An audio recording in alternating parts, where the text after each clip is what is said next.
วางมือไว้ทั้งตักนั่งเจริญสมาธิควบคู่กับการฟังธรรมไปนำสิเฮ็ดจังได๋ก็ได้ตามที่เฮาเคยเฮ็ดนะสิพุทโธพุทโธไปเรื่อยก็ได้บ่ต้องสนใจดอกว่าเว้าหยังเฮาสิเอาเสียงที่ได้ยินดังขึ้นแล้วก็ดับดังขึ้นแล้วก็ดับตั้งสติไว้ที่หูเอาเสียงที่ได้ยินนี่เป็นอารมณ์ประกรรมฐานเกิดขึ้นดับเกิดขึ้นแล้วก็ดับเกิดขึ้นแล้วก็ดับก็ได้คือว่าการฟังเอาคำปากคำเว้าก็สิบ่ปานใดดอกโยมก็ฟังมาหลายหูมาหลายเข้าใจมาหลายปฏิบัติมาหลายแล้วเมืองอุบลเป็นเมืองนักปราชญ์ลูกศิษย์ลูกหาหลวงปู่ชาติเต็มหมดอยู่แถวนี้คันว่าสรรงานจังซี่มันก็เกิดบ่ได้ได้ยินอาจารย์สันติเพิ่นเล่าสู่ฟังน้อยๆอาตมาก็รู้สึกว่าดีใจนำอนุโมทนาสาธุโดยเฉพาะเจ้าภาพเจ้าของสถานที่คันเฮาบ่ได้เข้าใจในหลักธรรมบ่มีธรรมะเกิดขึ้นในหัวใจเนี่ยเฮ็ดจั่งใดสิเสียสละได้ปานนี้โยมน้อมจิตน้อมใจเบิ่งเจ้าของเด้แม้กระทั่งญาติโยมผู้มาร่วมประพฤติปฏิบัติคือกันถือว่าเฮาบุญหลา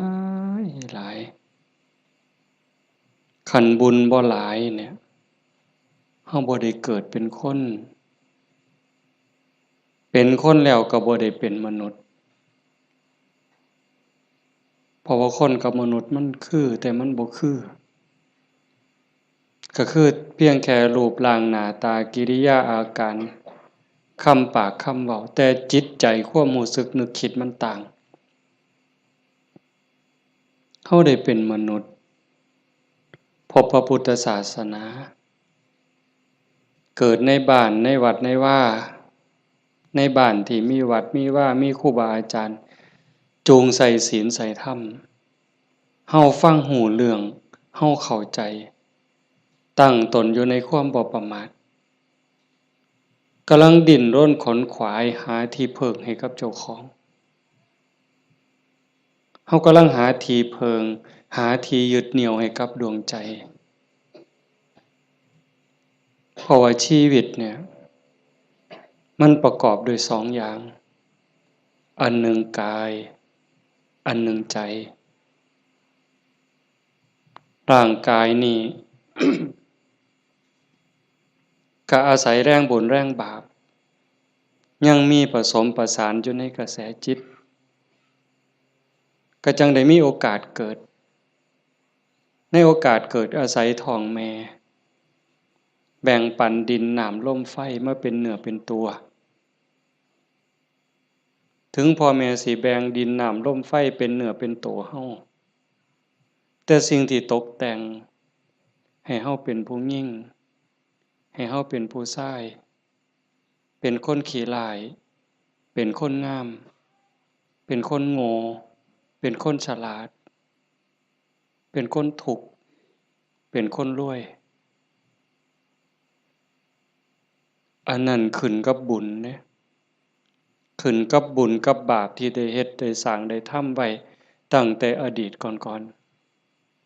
ๆเฮาทั้งหลายจังว่ามีบุญบัดมันมาจากขันธ์แล้วหนีจากนรกพ้นนรกพ้นเปรตพ้นอสุรกายพ้นสัตว์เดรัจฉานได้มาเป็นคนยกระดับจากคนมาเป็นมนุษย์มีศีลมีธรรมเข้าใจในเรื่องราวของชีวิตแก้วแหวนเงินทองเฮาก็หาอยู่ประกอบสัมมาอาชีพเลี้ยงปากเลี้ยงท้องเลี้ยงลูกเลี้ยงหลานอยู่2 มื้อ3 มื้อที่เฮามาอยู่ในสวนธรรมเนี่ยคันไปค้าไปขายเด้ มันสิได้จักบาทผู้บางคนได้เป็นพันผู้บางคนได้เป็นหมื่นแต่ญาติโยมคิดว่าเอาไว้ซะก่อนแก้วแหวนเงินทองก็มีค่าอยู่มีประโยชน์อยู่แต่มันบ่สู่บุญบ่สู่บุญบ่สู่กุศลบุญกุศลจะเฮ็ดให้เฮาดียิ่งขึ้นไปกว่านี้สูงขึ้นไปกว่านี้บุญเป็นที่พึ่งปุญญานิปรโลกัสสมิงปฏิทาหุนติปานินังเพราะเหตุว่าบุญนั้นเป็นที่พึ่งของสัตว์ทั้งหลายในโลกหน้าพร้อมทั้งโลกต่อไปเพิ่งได้ตั้งแต่วินาทีนี้ตั้งแต่วินาทีที่เฮ็ด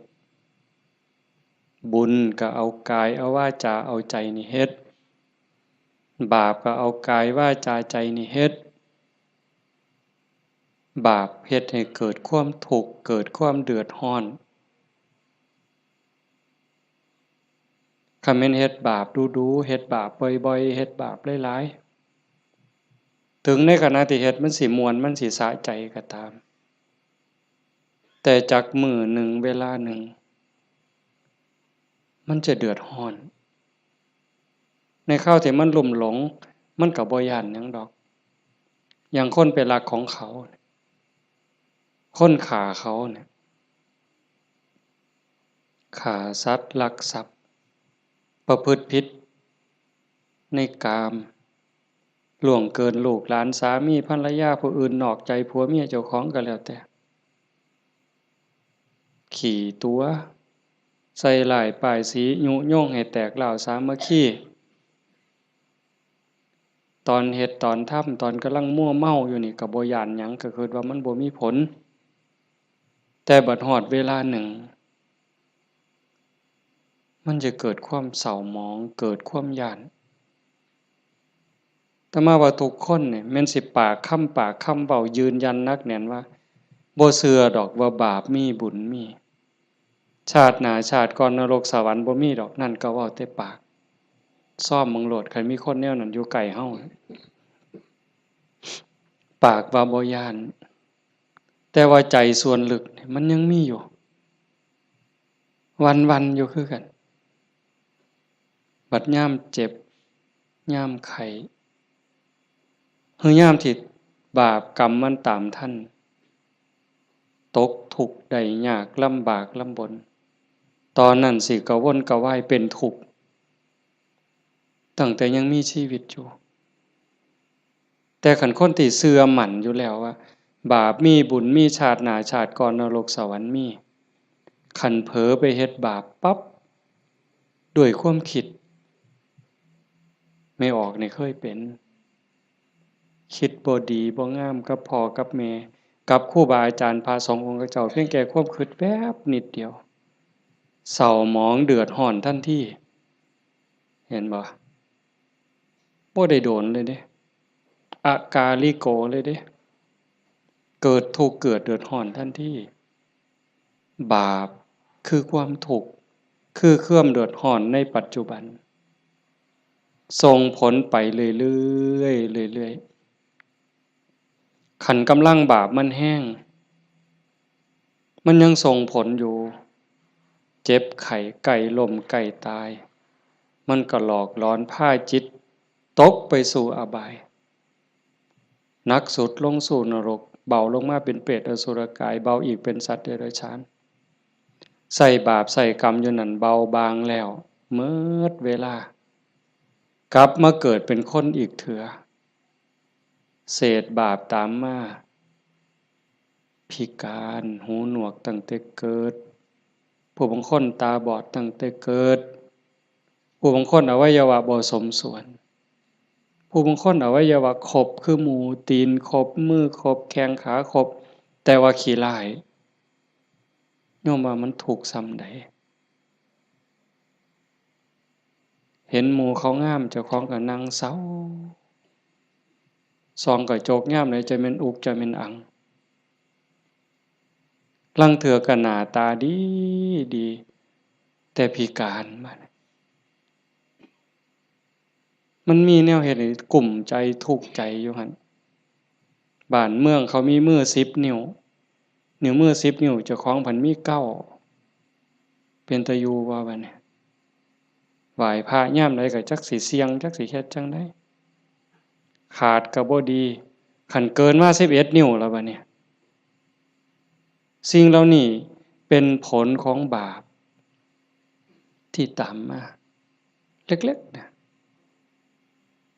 คันแม่นว่าอวัยวะก็คือหมู่อยู่หน้าตาก็พอไปวัดไปว่าก็บ่พอสิอายคนปานใดแต่ว่าทุกข์ล่ะเฮ็ดเวียกปานไฟไหม้มือไหม้ตีนค่ำบ่ได้ยืนคืนบ่ได้อยู่แต่บ่พออยู่พอกินจักเทื่อเอาคันให้อีกแนวหนึ่งดีล่ะพ่ออยู่พ่อกินหน้าตาก็พ่อไปวัดไปว่าแต่ว่าได้ผัวขี้เหล้าเป็นจังไดคันสิป๋ามันก็ฮักอยู่ได้เมียปล่อยเก่งบัดนี้เป็นจังไดเจ้าพ่ออยู่บ่บัดนี้ก็ยังว่าคู่กรรมคู่เวรเอาให้อีกก็ได้ผัวก็ดีดีเมียก็ดีดีบอกกันอ้อมแอมอ้อมแอมปานเทวดาแต่ว่าลูกปานผีบัดนี้ผานมันอย่างเดียวนอนก็บ่หลับ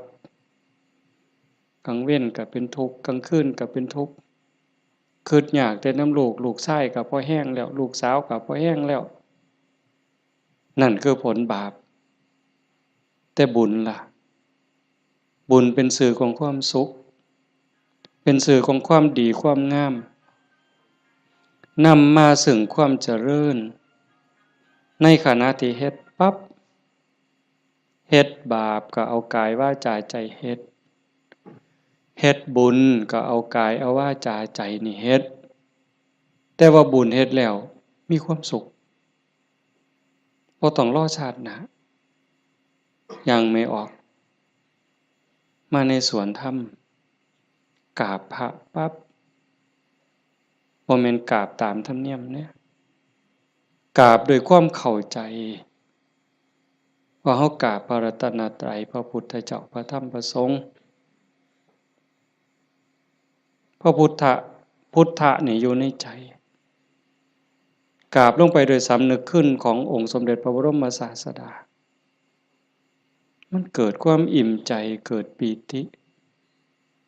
สิสังเกตไม่ออกสังเกตเจ้าของอยู่ว่าเวลาเฮานั่งสมาธิเนี่ยคือภาคค่ำเนี่ยแหละภาคแลงเนี่ย5 โมงแลง6 โมงแลงนั่งสมาธินิ่งๆฮอดเวลาทำวัดบัดคุกเข่าขึ้นกราบงามๆนิ่มนวลคือกราบไปบนหลังพระบาทของพระพุทธเจ้ากราบลงไปบนหลังตีนเว้าภาษาเฮาเอาหน้าผากแตะลงไปบนหลังตีนของพระพุทธเจ้ากราบ3 เทื่อแล้วเงยขึ้นประนมมืออะระหังสัมมาสัมพุทโธภะคะวาพระผู้มีพระภาคเจ้าเป็นพระอรหันต์ดับเพลิงกิเลสเพลิงทุกข์สิ้นเชิง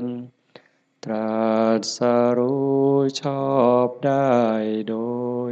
พระองค์เองโอ้สำนี้มันอิ่มน้ำตาไหลอ่อนซ่อนเจ้าของอิ่มใจภูมิใจเด้ทั้งเถื่อเฮาบ่ต้องเว้าคิดซื่อๆนั่งสมาธินิ่งๆทบทวนพระพุทธเจ้าเพิ่นเป็นไผมาจากไสเฮ็ดจังได๋ได้เป็นพระพุทธเจ้าบุกบั่นฝ่าฟันเสียสละหยังมาแหน่กลัวได้เป็นพระพุทธเจ้าพอได้เป็นพระพุทธเจ้าแล้ว ขนขวายในการบอกการสอนการแนะการนำพระมหากรุณาธิคุณที่ยิ่งใหญ่หวังให้สรรพสัตว์ทั้งหลายพ้นไปจากความทุกข์พ้นไปจากการเกิดการแก่การเจ็บการตายพอพระองค์เห็นว่าวัฏฏะสงสารนี้หาความปลอดภัยอีหยังบ่ได้เฮ็ดบุญบักใหญ่หลวงตกนรกก็มีเฮ็ดดีมาตลอดชีวิตพลาดนิดเดียวล่วงลงสู่อบายก็บ่อึดแม่นสิเกิดมาเป็นคนดีแล้วงามแล้วร่ำรวยเฉลียวฉลาดมียศถาบรรดาศักดิ์แล้วแต่ความทุกข์ก็บ่เคยห่างหายไปจากคนเกิดเป็นทุกข์โยมกระทบทวนเห็นเกิดในท้องแม่9 เดือน10 เดือนพัฒนาการเฮานั่งคดจ้องของอยู่ในท้องแม่มื้อคลอดแม่ก็เกือบตายทั้งเทื่อก็ตายอีหลีแม่ก็ห้องโฮโพสังกาหมดลูกหลุดออกมาสลบเลยลูกพ้นออกมาปั๊บก็ให้กากโลด100%เต็มหมดซุคนทุกข์เด้เกิดมาทุกข์แก่ก็ทุกข์หูจักซุคนละนั่งอยู่นี่เจ็บแขวเจ็บข้างเจ็บแข้งเจ็บขาปวดหลังปวดแอวเคยหมดซุคนน่ะหัวงอกตั้งแต่หัวงอกซื่อๆมันบ่เจ็บบ่ปวดก็ทุกข์เว้ยไม่ออกเป็นเลยว่ะส่องกระจกเห็นผมงอกนี่ถอนปั๊บโลดย้านเขาว่าเจ้าของเฒ่าเห็นบ่อายุส่ำ40คันเขาเอิ้นแม่ใหญ่ได้งวกปั๊บตาเขียวปื้อโลดเด้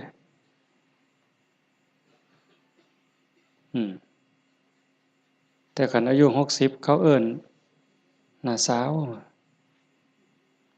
อายุปานใดล่ะ60โอ้ว่าแต่แม่น45หนู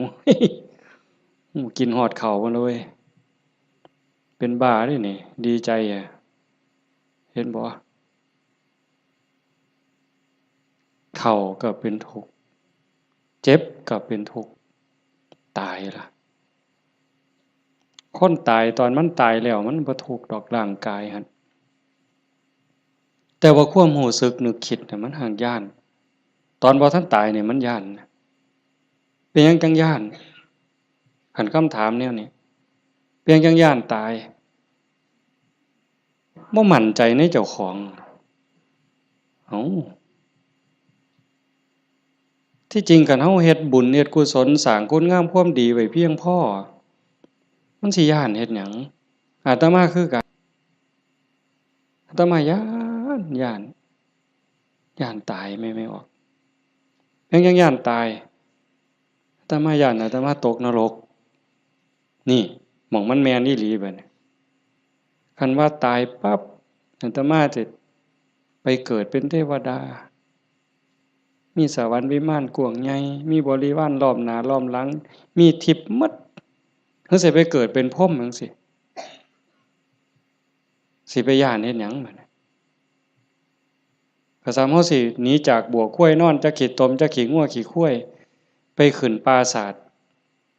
มีเครื่องย้อมเครื่องทามีความหอมเต็มสะดวกสบายเฮาก็บ่ได้ย้านแต่นี่มันสิตกลงไปหลายกว่าเก่าเนี่ยมันก็เลยย้าน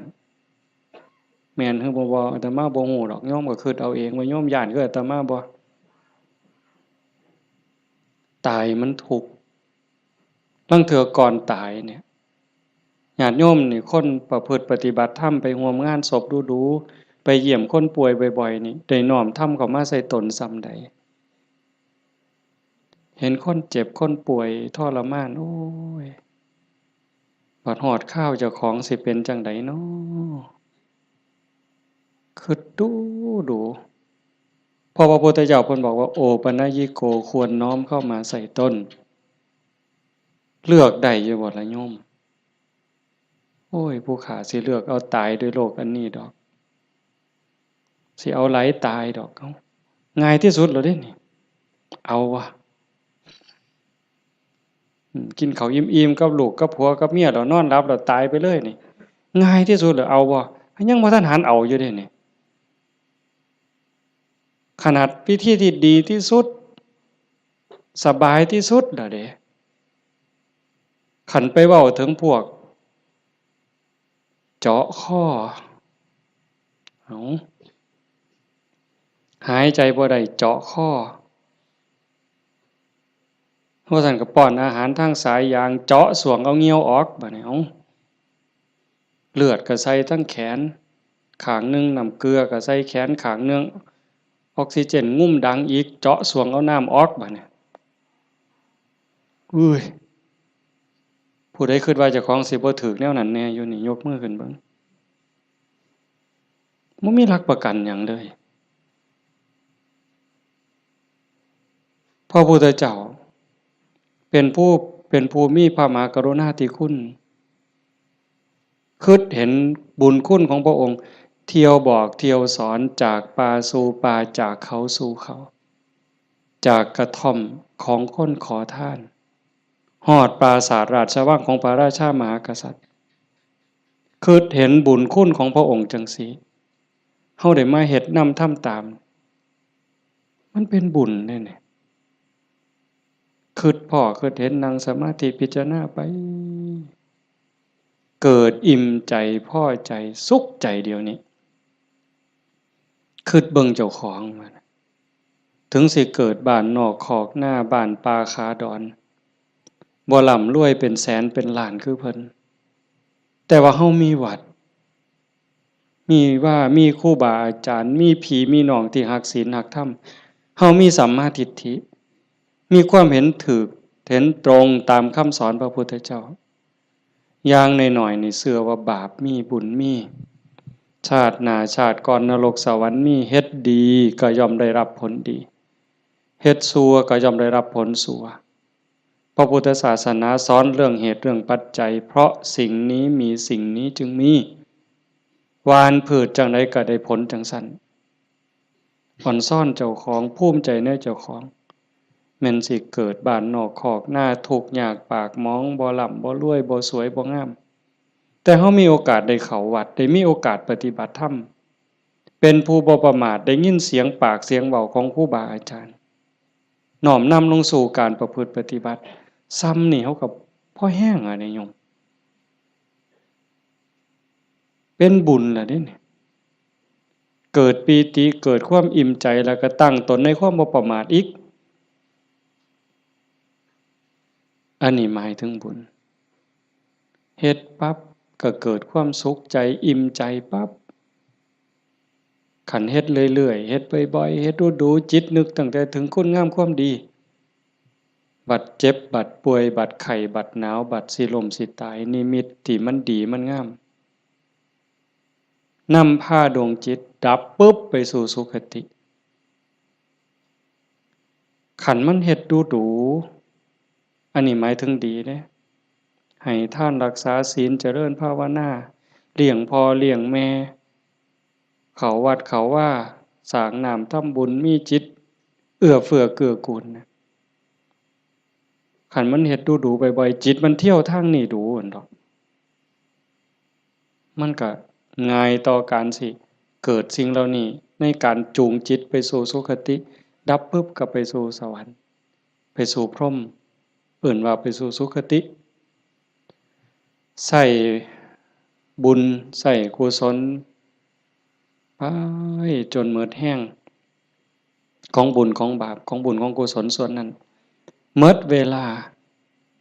ขันบ่ทันถึงความเป็นพระอริยเจ้ากลับมาเกิดเป็นคนอีกเถื่อบัด ผลบุญพามาเกิดเป็นคนเศษบุญตามมาปุ๊บรูปร่างหน้าตาผิวพรรณสวยสดงดงามมีความอ่อนน้อมอ่อนโยนมาแต่ต้นเกิดในตระกูลสูงเชื่อผู้ดีให้ทานมาหลายๆด้วยจิตศรัทธารวยตั้งแต่เกิดแต่มาเว้ามาหลายๆปีแล้วว่าคันคนให้ทานด้วยความศรัทธาด้วยความเลื่อมใสเฮ็ดด้วยความจริงใจผลมันให้รวยบางเทื่อรวยตั้งแต่เกิดบ่ทันมื่นตาซ้ ปู่ย่าตายายเตรียมฝากธนาคารไว้ให้เปิดบัญชีไว้รับเป็นร้อยล้านพันล้านล่ะเห็นบ่ล่ะนั่นคืออานิสงส์ของศีลของทานของบุญของกุศลสวยรวยสวยผอมงามผอมรวยผอมฉลาดผอมโรคภัยไข้เจ็บหน่อยอายุยืนมีคนเคารพนับหน้าถือตาเว้าหยังคนก็เชื่อถอยฟังคำผู้ใดบ่อยากได้เนี่ยก็100%ทุกคนอยากได้แต่ว่าอยากซื่อๆมันบ่ได้บัดนี้ต้องเฮ็ดต้องสร้างเหตุปัจจัยแต่ว่าคนไทยในปัจจุบันเนี่ยอาตมาว่าก็กำลังหลงทางไปไกลคือกันมองจังหนึ่งก็คือศาสนาพุทธเจริญเบิ่งอีกแนวหนึ่งก็คือเสื่อมเต็มที่ในเวลาเนี่ยนี่คือชุมนุมชนของเฮานี่กลุ่มเฮานี่คือเจริญอยู่แต่ว่าอีกกลุ่มหนึ่งมันอาศัยพุทธศาสนาติดยี่ห้อพุทธศาสนาแต่ว่าเนื้อในแกะกล่องเปิดขวดกินเข้าไปมันบ่แม่นบ่อยากเว้าหลายปานใดดอกเรื่องหมู่นี้แต่มันทั้งเถือกับเป็นตาเว้าอ่อนวอนบวงสรวงพิธีกรรมนี่มันออกนอกทางหมดนิยมคันมันสิง่ายปานนี้พระพุทธเจ้าสิมานั่งเฮ็ดหยังสิสอนเฮาให้ฝึกให้ฝนให้เพียรเฮ็ดหยังครูบาอาจารย์หลวงปู่หมั่นหลวงปู่ชาเอาชีวิตเกือบบ่รอดเขาซั่นก็ขึงฝ่ายแล้วก็มาผูกหัวเจ้าของก็สวดซะทีล่ะอิติปิโสล้าน800,000ก็ได้ตัวให้มันหอเวินกิเลสคูโคบออกโลดติล่ะมันแม่นบ่ล่ะกระแสนี่กำลังแห้งไม่ออกกระแสนี่กำลังหลายนั่งเถื่อกับเงินนี่เป็นตัวตั้งบ่ได้ตั้งใจดอกแต่ขี่รถมาได้ยินไหมเปิดวิทยุฟังแถวนี่ล่ะวิทยุแถวนี่ล่ะหมดน้ำกันนี่ล่ะเนาะเพราะมันได้เงินหลายบางมื้อวันที่2บ่อาตมาไปเทศงานหนึ่งเทศจบคนกำลังลังมาอันนี้มื้อเช้ามื้อรุ่นก็เลยถามประธานงานเขาก็บ่ฮู้ดอกว่าท่านเข้าใจว่ามันเป็นแนวใดอะนะถามว่าเป็นจังไดงานเรียบร้อยดีอยู่บ่ว่าซั่นเรียบร้อยอยู่ค่ะน้อยเพิ่นว่าอุ้ยได้เงิน800,000กว่าเพิ่นว่าสาธุว่ะงานคืนเดียวง่ายๆแจกไม่หีบกันหมดคืนเนี่ยอยากเคาะหมดไว้ก็ออกแบ่งค์ใหญ่ๆอาตมาเชื่อว่าพระพุทธเจ้าบ่สอนแล้วก็บ่ได้พาเฮ็ดแนวนั้นแต่แนวจังซี่นี่แม่นบ่พอออกนอกจากเป็นบุญเป็นกุศลเด้เฮามาเฮ็ดในมื้อนี้เวลานี้เด้นอกจากมาสร้างบุญแล้วมาหาที่เพิงสำหรับดวงจิตดวงวิญญาณเจ้าของแล้วชีวิตมันมีกายกับใจอย่างว่าร่างกายประกอบด้วยดินน้ำลมไฟเหมือนเวลามันก็แตกสลาย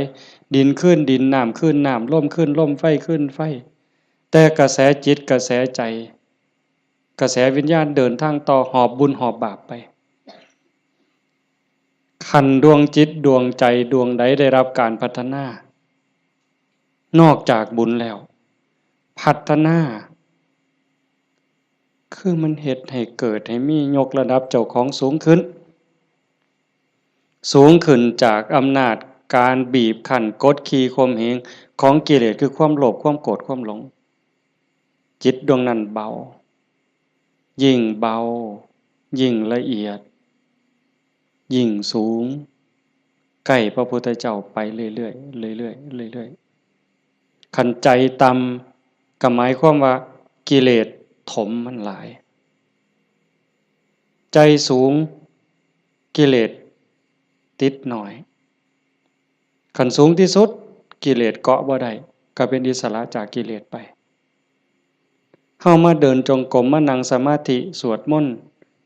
ฟังเทศน์ฟังธรรมก็เพื่อสิซักฟอกจิตใจเจ้าของ การฟังธรรมนี่ก็เป็นตนหนึ่งเฮ็ดให้เฮาได้เกิดปีติเกิดความสุขเกิดสมาธิตั้งแต่เกิดความเข้าใจได้ส่องได้ทางยกจิตเจ้าของให้มันสูงยิ่งขึ้นได้เฮาก็เฮ็ดหลายๆอย่างทั้งการฟังทั้งการประพฤติปฏิบัติทั้งการสวดมนต์เฮาทำวัดแปลมันยิ่งเห็นยิ่งเข้าใจอย่าเอาเพียงแค่มวลเอาเพียงแค่ความไพเราะอย่างเดียว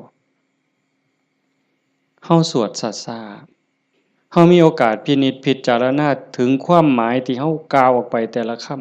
ำน้อมนึกเห็นพระพุทธเจ้านึกถึงครูบาอาจารย์พระอริยสงฆ์คือจังเพิ่นบอกเพิ่นสอน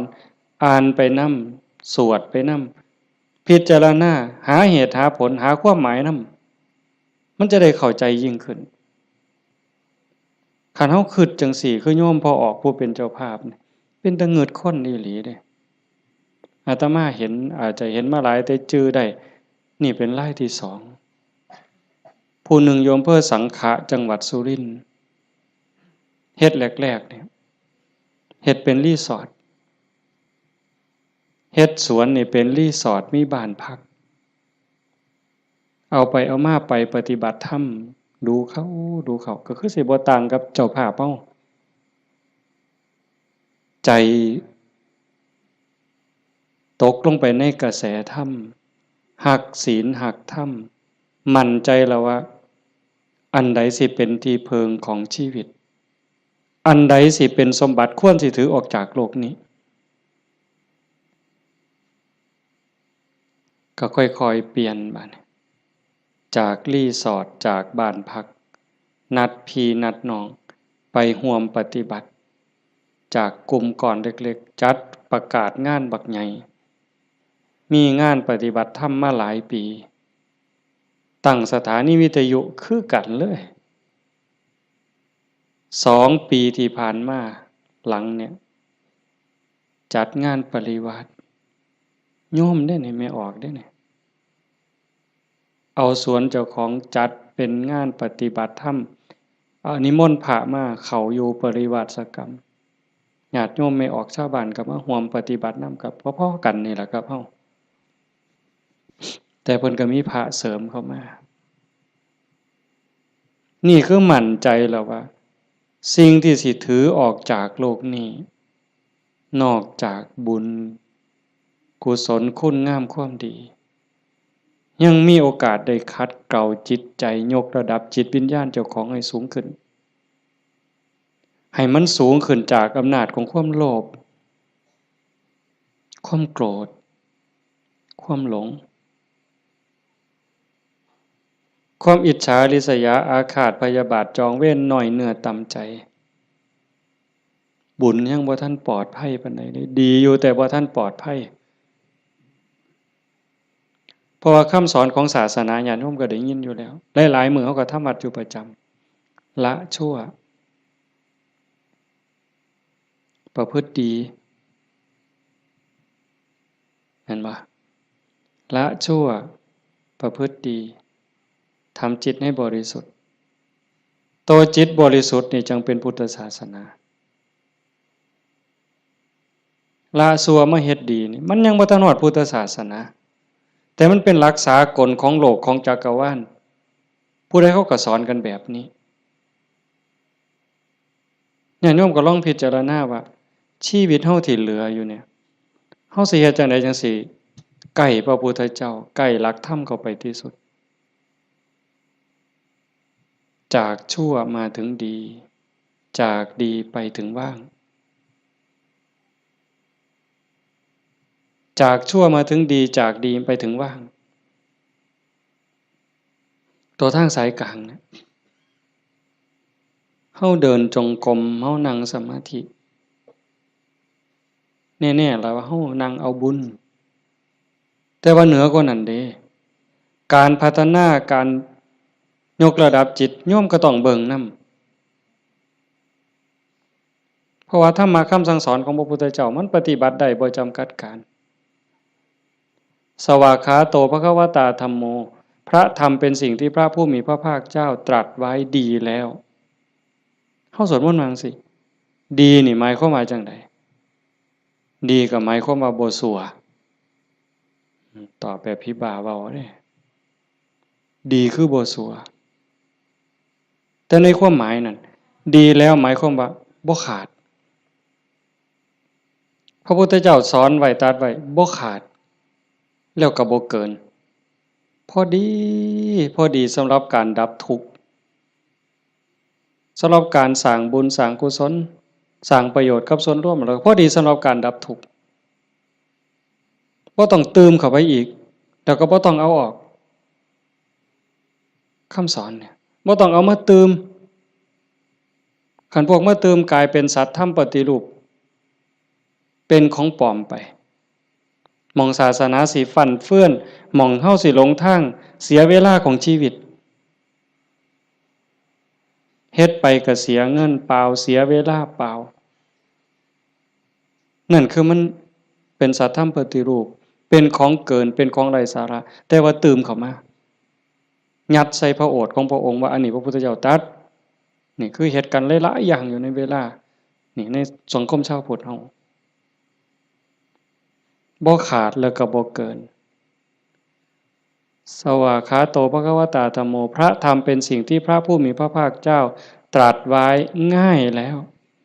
นอกจากดีแล้วก็ง่ายนำเพียงจังว่าง่ายเป็นเหมือนกับเปิดของที่ปิดของที่ถูกปิดอันไหนเป็นคนปิดความบ่ฮู้อวิชชาความบ่ฮู้โมหะความหลงความมืดมันครอบงำจิตใจของเราสัตว์มาชั่วอนันตกาลจนเจ้าชายสิทธัตถะเสด็จออกบวชบำเพ็ญเพียรบารมีได้ตรัสรู้ใต้ต้นพระศรีมหาโพธิ์ก่อนพุทธศักราช45ปีนั้นจึงเปิดขึ้นมาได้นักบวชก่อนพระองค์เนี่ยเฮาสินับหลายปานใดเป็นหมื่นๆองค์หมื่นๆศาสดาหมื่นๆครูอาจารย์ที่แสวงหาแต่ว่าบ่มีผู้ใดพอเปิดบ่ออกบุญบารมีบ่ถึงแต่เจ้าชายสิทธัตถะบำเพ็ญบารมี20อสงไขย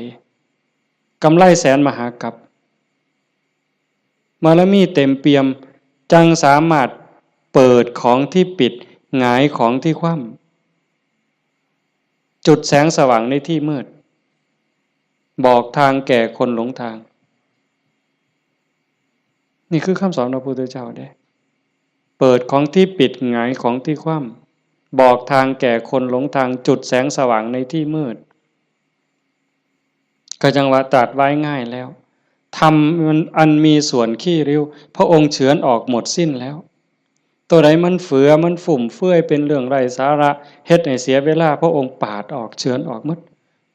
คือกันครับใบใหม่เมิดป่าแต่พระองค์นำมาสอนซ้ำกับกำใหม่ในมือใบใหม่ในกำมือเนี่ยม่วนหลายมันบ่เป็นประโยชน์บ่เป็นไปเพื่อการดับทุกข์มันอาจเสียหลายคือกับใบใหม่ในป่าสูตรนั่นสูตรนี่สูตรยารักษาโรคสูตรสะเดาะเคราะห์ต่อชะตายังก็สิบอกกันคือซุมื้อเสริมดวงเสริมมงคลหยังก็แล้วแต่วิชาที่มันบ่เป็นไปตรงไปเพื่อความดับทุกข์พระองค์บ่เอามาสอนเฉือนออกบ่เอามาเว้าถือเป็นเรื่องไร้สาระเป็นหยังจังเอาแต่สิ่งที่มันเป็นประโยชน์ล้วนๆเอาแต่แก่นเพราะว่าวันเวลาของชีวิตเฮาบ่พอโยมชีวิตหนึ่งๆเฮาบ่พอสำหรับการจะปลดเปลื้องกิเลสออกจากใจเป็นเรื่องรีบด่วนวันเวลาของชีวิตเฮามันบ่ถึง100ปีจักคนเนี่ยเห็นบ่เบิ่งดีๆเด้เฮาเกิดมาอยู่ในโลกนี่มันบ่เกิน100ปีหลายคนอยู่นี่60แล้ว70แล้วอายุจน70หัวงอกแขวหักแล้วเนี่ยกิเลสลดลงหรือยังถามเจ้าของเบิ่งยังเครียดให้ลูกเขยบ่เครียดให้ลูกไผ่บ่ไปตักอาหารยามมื้อเช้านี่มันอยากได้หลายเกินจำเป็นบ่บางเทื่อตักไปก็อันนี้ก็สิเป็นตาแซ่บอันนี้ก็สิเป็นตาแซ่บตักไปตักมาแงกเบิ่งถาดโอ้มันสิกินหมดบ่พอละเพิ่นว่า ย่างสิวิโตเฮ็ดบักสมยังถอยกลับหลังมาอีกอยู่2 ก้าวกำปึ๊บอีกอยู่นี่คือเขาพัฒนาบ่ทันไปเนี่ยตอนนี้อายุ70นี่เอาบักสมมาหน่วยนึงยังบ่พอยังเอาหน่วย2ไว้เสียงไว้ให้หลานอยู่มื้ออื่นมื้อนี่เจ้าว่ามันของเล่นซั่นบ่กิเลสเนี่ยสิเอาชนะมันแนวใดหลายภพหลายชาติหลายแสนชาติล้านชาติมาแล้วที่เฮาแพ้มาตลอดแต่ว่าก็ใครแน่ชาตินี้ได้มาเป็นคนสู่ตอนในสนามนี่เวทีนี่คันแม่นนักมวยนี่คือเวทีแก้มือแม่ว่านัดล้างตาคันแม่นการแก้มือกันเป็นกีฬาหยังก็ตามนี่เป็นไฟหนึ่งเป็นเกมหนึ่งที่เฮาสิเอาชนะมันแต่ตอนนี้จากยกแรกมาจนฮอดยก5นี่เฮาถึกมาสะบักสะบอมเนี่ยนับ8ก็หลายรอบแล้วอีกบ่ถึงนาทีแล้วเด้มันสิหมดยก5นี่สิหวังน็อกอยู่บ่เจ้าสิถึกศอกกลับเขามิดอ้อยซอยอีกยกนึงบ่จักนี่ต้องเบิ่งให้เห็นเด้จังว่าพระพุทธเจ้าเพิ่นเฉือนออกหมดสิ้นแล้วเอาแต่เรื่องทุกข์เรื่องดับทุกข์จ่อๆเข้ามาคันเอาเพราะท่านเข้าใจซ้ำนั้นอ่านความรู้สึกเจ้าของบัดเฮามาเดินจงกรมนั่งสมาธิซ้ายย่างเนาะขวาย่างเนาะสิย่างพุทโธก็แล้วแต่ย่างเฮ็ดหยังอาตมาอาจสิเว้าบ่ถูกเด้ญาติโยมอาจจะเข้าใจกว่าอาตมาก็เว้าไปตามบ่าซั่นดอกย่างเพื่อฝึกสติเพื่อเพิ่มความถี่ของสติสัมปชัญญะสติคือความระลึกได้สัมปชัญญะคือความรู้ตัวฝึกบ่อยเฮาเผลอนี่เอาวันนี้เรื่องบุญน่ะมันของตายอยู่แล้วไม่ออกบ่ออกเรื่องบุญน่ะของตายเพียงแค่เฮาตั้งอกตั้งใจมีศรัทธามาเฮ็ดให้บุญของตายมันได้อยู่แล้วจากชั่วมาถึงดีจากดีมาถึงว่างจากบาปมาถึงบุญจากบุญไปถึงว่างเนี่ยบุญน่ะของตายเฮาเพียงแค่มีศรัทธามานี่มันมหาศาลแล้วบุญเป็นต้นหนุนแต่เฮาสิเอาดีกว่านั้นบ่คันเจ้าดีกว่านั้นทุกอย่างก้าวที่เฮาย่างซ้ายหูว่าซ้ายขวาหูว่าขวาคันสิเอาขวาพุทธซ้ายโทก็ให้ฮู้อย่าให้จิตออกนอกปกติคนเฮานี่จิตมันสิส่งออกนอกย้อนไปอดีตบ้างมื้อวานมื้อก่อนปีกาย10 ปีก่อนยังเอามาคิดดีบ่ดีก็ให้คือเห็นแนวเป็นตะทุกข์หลายเศร้าหลายนอนให้คือเห็นตั้งแต่10 ปีก่อนพุทธอันนี้ก็บ่แม่นคิดไปคิดมาเห็นตั้งแต่อดีตได้ตามใจเฮ็ดอันนั้นก็แม่นหมดแน่นหมดถูกใจเจ้าของหมดนอนหัวยุ่มอยู่อันนี้ก็บ้าบ่แม่นคันบ่อยู่กับอดีตบ่นี่พูดอนาคตมื้ออื่นมื้อนี้ผู้เขาหดบ่นอพูนย่านผู้เหี่ยวมึงติล่ะอีหล่าหลานน้อยมันสิคิดฮอดแม่ใหญ่มันบ่นอไปดอกเด้อันนั้นอันนี้มันสิได้เป็นจังซี่บ่เกิดความวิตกกังวลไปข้างหน้าอันนี้ก็บ่แม่นการประพฤติปฏิบัติพระพุทธเจ้าเพิ่นบอกให้อยู่ในปัจจุบันอดีตก็ละไปแล้วอนาคตก็ยังไม่มาให้อยู่กับปัจจุบันที่เฮาพุทโธนี่คือให้เห็นปัจจุบันหายใจเข้าพุทนี่เห็นปัจจุบันโธออกนี่เห็นปัจจุบันในเมื่อมีสติอยู่กับปัจจุบันอันนี้เป็นเครื่องฝึกเป็นเครื่องมือในการฝึกจิตที่มันเคยวอกแวก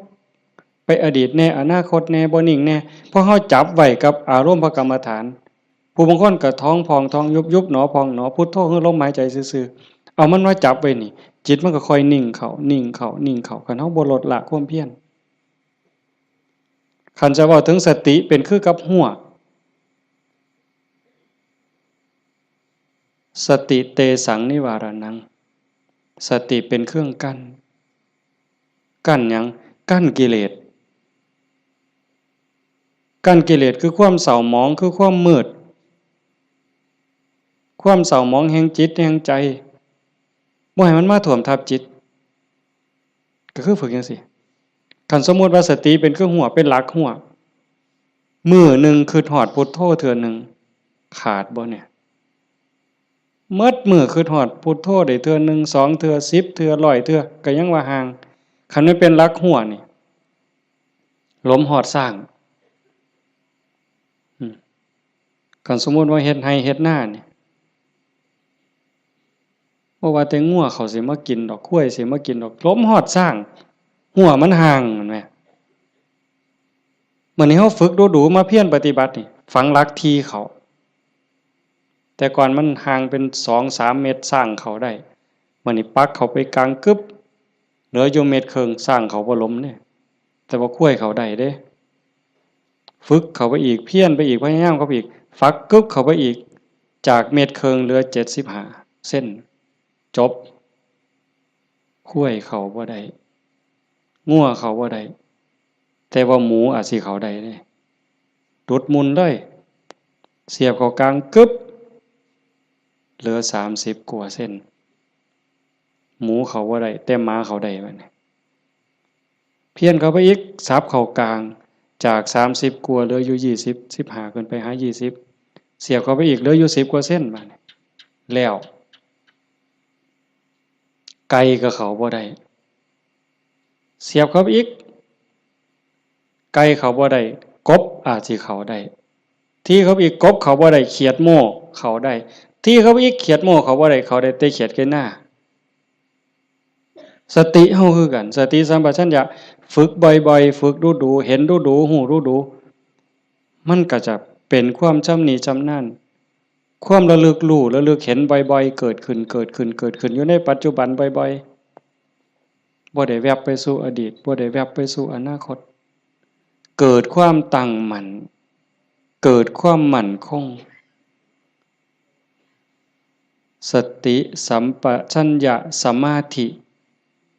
ความตั้งมั่นได้บัดนี้สมาธิคือความตั้งมั่นแห่งจิตจิตบ่วอกแวกปัญญารอบรู้ในกองสังขารที่มันมาหลอกจิตสังขารกลางกายก็อีกอย่างนึงสังขารคือจิตใจก็อีกอย่างนึงกายนั่งนิ่งแต่ว่าจิตมันคิดไปทั่วทิพย์ทั่วแดนในเมื่อหูจักเรื่อยๆหูจักบ่อยๆพยายามผูกมันไว้คอยตะล่อมจิตมันคือลิงเพิ่นยังว่าผูกไว้คือผูกลิงใส่หลักสติเป็นเหมือนกับเชือกองค์ภาวนาเป็นคือกับหลักมันสิดื้อปานใดลิงมันดื้อไปโลดมันไปบ่ได้จักหน่อยมันก็ล้ามันก็ซ่าลงจักหน่อยก็นั่งจิตเฮาคือกันเฮาบ่เครียดดอกมันไปก็ปล่อยมันไประลึกได้ปั๊บก็กลับมาใหม่ระลึกได้ปั๊บกลับมาใหม่ดูเข้ามันก็มีทางมันก็เป็นความชินของมันอยู่จักหน่อยก็นิ่งได้พอแต่มันนิ่งมันอิ่มแน่ไม่ออกก็สิเคยเห็นหลายคนนั่นล่ะเก่งกว่าอาตมาล่ะนั่งอยู่นี่ซ่อมเบิ่งเนี่ยเกิดความอิ่มใจสุขใจคันเฮ็ดดูๆบ่อยๆอย่างเฮาเบิ่งท้องพองท้องยุบเห็นคักๆขณะที่ท้องพองขึ้นปุ๊บๆๆๆทอเส้นผมปุ๊บๆๆขึ้นมาก็เห็นยุบลงปุ๊บๆๆๆทอเส้นผมนี่ก็เห็น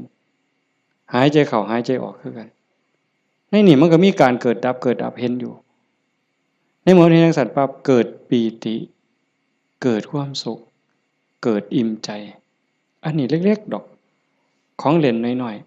ๆขนอดบางเถื่อเฮาเฮ็ดดูๆบ่อยๆจนได้ฮู้จักมันแน่แล้วบัดเกิดมื้อหนึ่งเวลาหนึ่งเฮามีเรื่องต้องคิดต้องอ่านมันหนหูหนหวยกัดกุ้มกระวนกระวายคิดพ้อปั๊บคิดฮอดกรรมฐานหายใจเข้าดึงลมหายใจเข้าหายใจยาวๆบึบหายใจออกปึ๊บเย็นว่า ขนลุกวืบโล่งอันนี้ก็มีก็เป็นบอนพักอีกอันนึงคันเฮ็ดจังซี่ดูๆบ่อยๆๆเฮาสิเล่นจังไดกับมันก็ได้ไม่ออกเคยเบิ่งความคิดเจ้าของบ่นั่งเบิ่งซื่อๆนี่ หลังจากเบิ่งลมหายใจเข้าหายใจออกพอสมควรบัดเวลาหนึ่งเขาอยากเล่นกับความคิดตั้งสตินั่งจังสิปั๊บก็หลับตาเบิ่งรูปเจ้าของนั่งหลังจากนั้นก็ย้อนเข้ามาทางในเบิ่งจิตที่มันนิ่งธรรมชาติจิตมันนิ่งมันว่างมันสว่างเป็นประภัสสรแต่กิเลส ความโลภความโกรธความหลงนั้นมันเป็นแขกมาเยี่ยมมาเยือนชั่วคู่ชั่วข้าวเยี่ยมแล้วก็ไปเยี่ยมแล้วก็ไปแต่ว่าเฮาขาดสติบ่นี่มันเยี่ยมตลอดเวลามาทางตาแน่ทางหูแน่ทางจมูกแน่ทางลิ้นแน่ทางกายแน่รับหูรับตาไว้ก็มาทางใจคิดอยู่ตลอดนี่คือแขกในเมื่อแขกมาเยี่ยมดูจิตใจอ่อนล้าเจ้าของบ้านบ่ได้พักข้าแต่ต้อนรับแขก ไม่ออกเคยเป็นบ่ล่ะสมมุติว่าเป็นเฮาเนี่ยล่ะเดี๋ยวกับผู้นั้นมาผู้นี้มาต้อนรับอยู่หมดมื้อหมดเว้นหาข้าวหาน้ำมาอยู่ให้กินคอยเว้าคอยจาทักทายปราศัยเมื่อยเด้คนบ่ได้พักก็เมื่อยก็ล้าใจบ่ได้พักก็คือกันเดี๋ยวก็โลภเดี๋ยวก็โกรธเดี๋ยวก็หลงเดี๋ยวก็ฮักเดี๋ยวก็ชังเดี๋ยวก็ย้านอยู่หั่นแต่คันเฮาได้เฮ็ดสมาธิได้ภาวนาจิตมันได้พักเป็นพักเป็นพักเกิดความหนักแน่นมั่นคงเด้เวลาที่จิตเฮามีสมาธิเกิดความหนักแน่นแม้นมันบ่เป็นสมาธิแบบที่เฮาเว้าถึงกันจนว่านิ่งสว่างดับไปเป็นชั่วโมง2ชั่วโมงเป็นมื้อเป็นเว้นก็สร้างเพียงแค่เฮาเห็นลมเข้าลมออกเนี่ยคือเห็นพุทโธติดต่อกันจัก5นาที10นาทีมันมีแห้งแท้เด้ไม่ออกหลายคนเป็นอยู่มั้งเห็นพุทโธลมเข้าก็พูดลมออกก็โธต่อกันจัก5นาที10นาทีนี่มันเกิดความมั่นคงในใจคันแม่นกกเสานี่ก็ซ้ำเสาปูนแล้วอยู่บ่ติงเด้จิตใจบ่หวั่นไหวนักแน่นมั่นคงโยกบ่ได้เห็นบ่แต่คันไปกว่านั้นบัดน่ะอ่านเบิ่งความคิดคิดปั๊บฮู้ปั๊บ